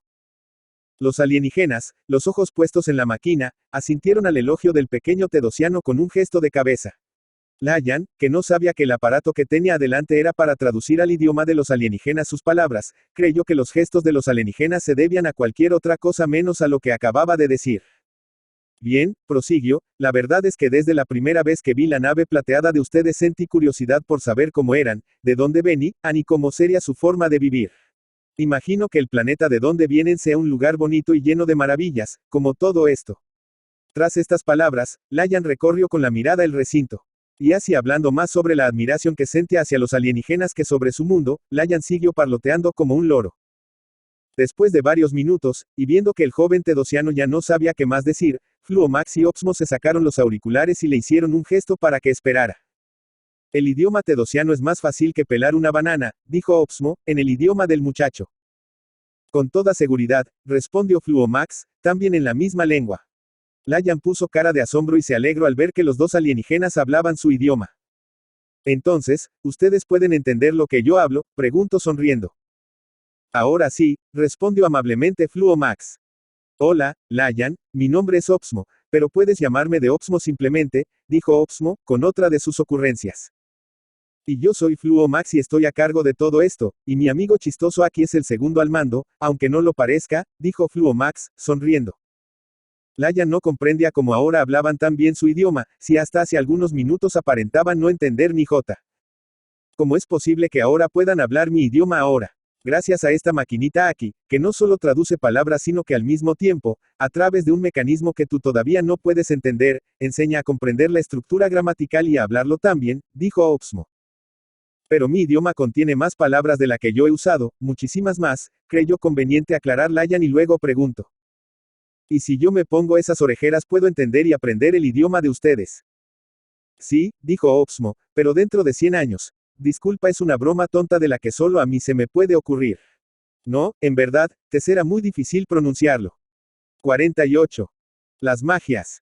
Luego la conversación entre los tres giró en torno a malditas Werk y de cómo el ser más gris, el mago, Loabi, ha sepultado bajo el lago. Los Wyrmianos llegaron a la conclusión de que malditas Werk, su familia y la tripulación entera, ya era parte de la historia. Layan, a su vez, se enteró sobre la nave negra y, más o menos, cuáles eran las intenciones de sus ocupantes. Deberían conocer a mi maestro, les dijo Layan, en un dado momento, es una gran persona y el mejor mago hasta donde yo sé. Aunque a decir verdad nunca conocí a ningún otro. ¿Y tú, cuántas magias sabes hacer? Le preguntó Opsmo. La verdad, no sé ninguna.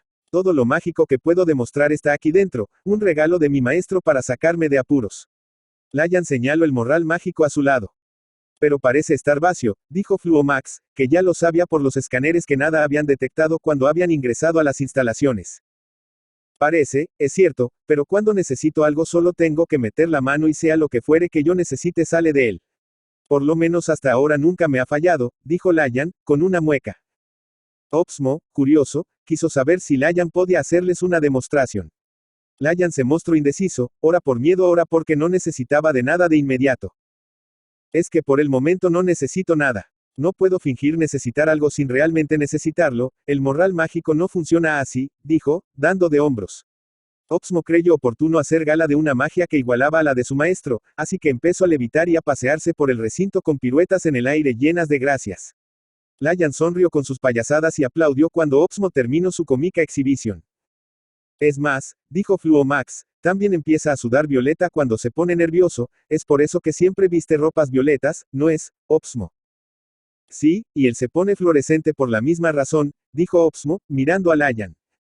Bien, creo que a nuestro amigo le gustaría conocer las instalaciones, propuso Fluomax. Layan esbozó una gran sonrisa. A cada nueva puerta que se abría, un nuevo universo repleto de artefactos inimaginables apabullaba los sentidos de Layan, que al tiempo que se maravillaba deseaba que su maestro estuviera junto a él para ver con sus propios ojos aquel mundo nuevo. Con seguridad él sabría para qué servía cada cosa. A la hora del almuerzo, sus dos anfitriones galácticos lo acomodaron entre ambos. La comida servida tenía un aspecto extraño aunque estaban hechas con las verduras que Layan conocía, pero al probarla comprobó que no sabía nada, como si las hubieran cocinado sin sal. Fluomax y Opsmo y los demás comían animadamente. ¿Qué te parece nuestra comida, Layan? Le preguntó Opsmo. Layan, que por educación no se atrevería nunca a objetar la insipidez del almuerzo, disimulando no importarse con el sabor, contestó, es diferente, pero está muy buena. Como habrás notado, nosotros comemos los alimentos sin sal, dijo Opsmo, insistiendo en el mismo tema. Fluomax lo miró extrañado, sin saber de dónde sacaba eso, si la comida sabía como siempre, pero conociendo como conoce a su amigo imagino por dónde venía la cosa. Sí, lo note, respondió Layan, con una sonrisa sin gracia. Si lo prefieres puedes ponerle sal a tu gusto, si tienes, claro, dijo Opsmo. Layan paseó la mirada por la larga mesa y constató que no había nada parecido a un salero. Entonces sin más ceremonia introdujo una mano en el morral mágico y sacó un salero y cuando estaba por salar su almuerzo notó que Fluomax, Opsmo y compañía habían callado, pero al levantar la vista vio que lo estaban mirando con una ligera sonrisa. Luego estallaron en risotadas. El morral realmente era mágico. 49. La invitación. Fluomax y compañía pronto se encariñaron con el ingenuo Layan, que maravillado con todo lo concerniente a ellos y al planeta Wyrm, Abby, ha hecho considerables progresos con el complicado idioma wyrmiano, y, pese a los tropiezos idiomáticos, se hace entender con facilidad. Fluomax y Opsmo casi que lo han adoptado, confiriéndole la tarea de secretario particular de ambos. Layan, a esas alturas, solo esperaba de los amigos galácticos una invitación para conocer el fantástico planeta Wyrm y si esto estaba en los planes de los dos amigos era algo que lo tenían bien guardado. Layan había escuchado a sus amigos comentar que la fecha de sus reemplazos estaba cerca y que extrañaban muchísimo a un tal Capitán Quinio Quiñones Powers. Layan pensaba que si lo invitasen a ir con ellos no iría a extrañar ni un poco la tierra, no hacia su querido maestro. Una mañana Fluo Max se le acercó y le preguntó lo que él esperaba ser preguntado. Layan, ¿te gustaría conocer y pasar una temporada en Wyrm? Layan abrió los ojos como si hubiera descubierto una cámara secreta llena de riquezas fabulosas. Sin pestañear respondió que sí, casi gritando de alegría. Pero ¿y si solo se tratase de una broma, algo tan común en ellos? Fluo, no estarás haciéndome una broma, no. Claro que no, hablo en serio, lo tranquilizó Fluo Max.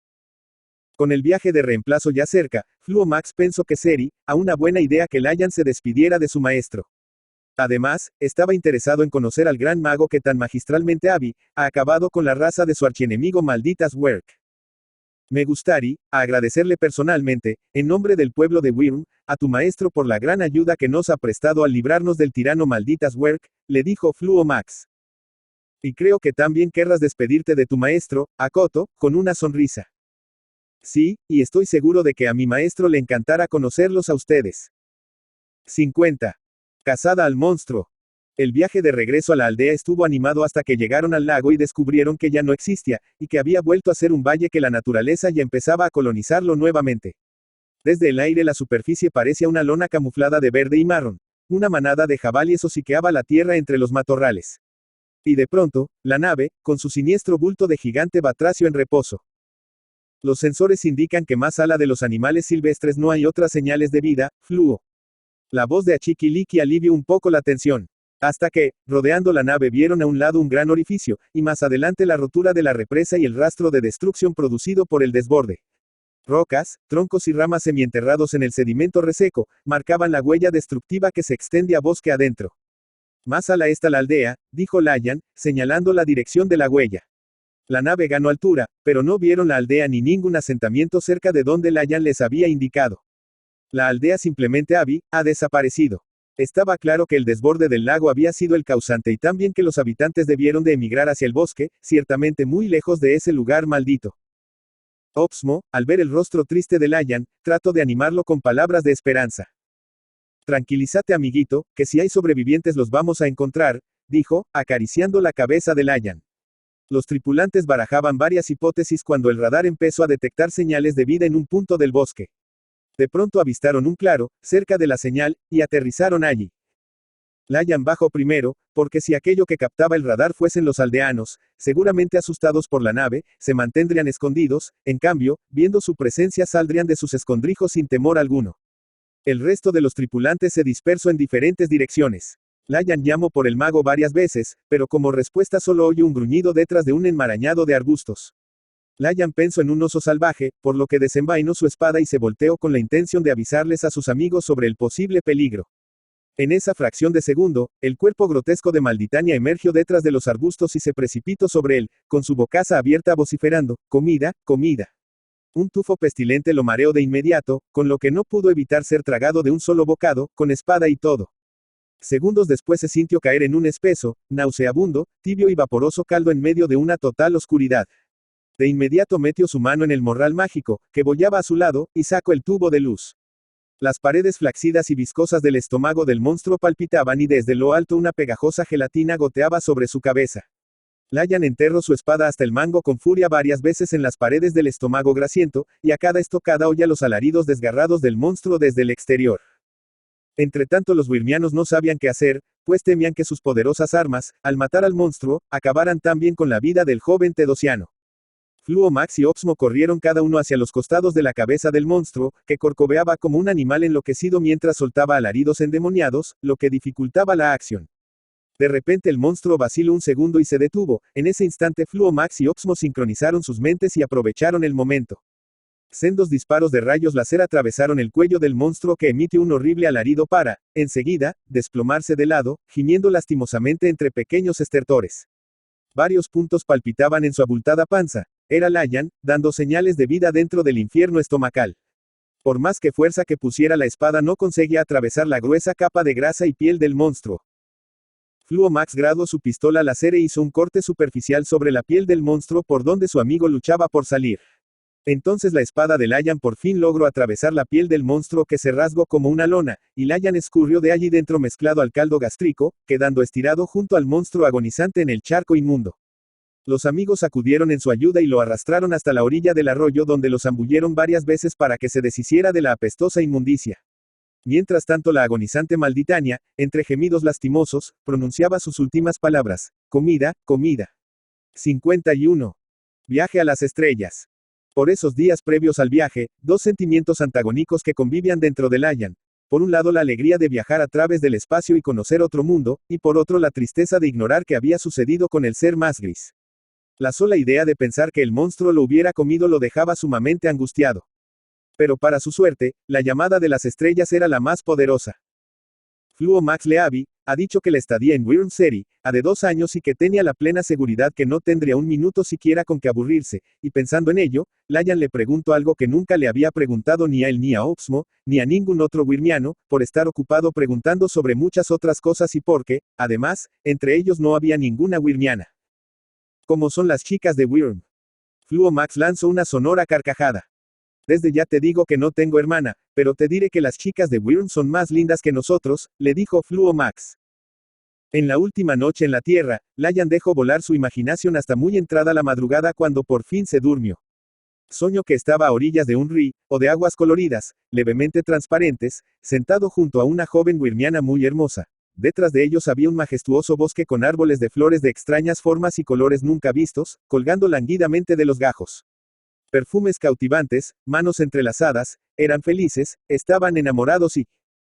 Despierta Layan, dijo una voz, dentro de 1 hora partimos. Era Opsmo, interrumpiendo su idilio onírico. 1 hora después, rumbo a las estrellas, Layan, mientras miraba absorto la bola azul donde había nacido, alejarse flotando en la inmensa oscuridad del cosmos infinito, nuevamente volvió a sorprenderse con esta otra inmensidad imposible de medir. Esta vez ya no se sintió como una hormiga, sino con algo infinitamente más pequeño que un grano de arena, y que no supo cómo nombrarlo. Layan y los alienígenas by Francisco A. Baldarena is licensed under a Creative Commons reconocimiento, no comercial, sin obra derivada 4.0 International License.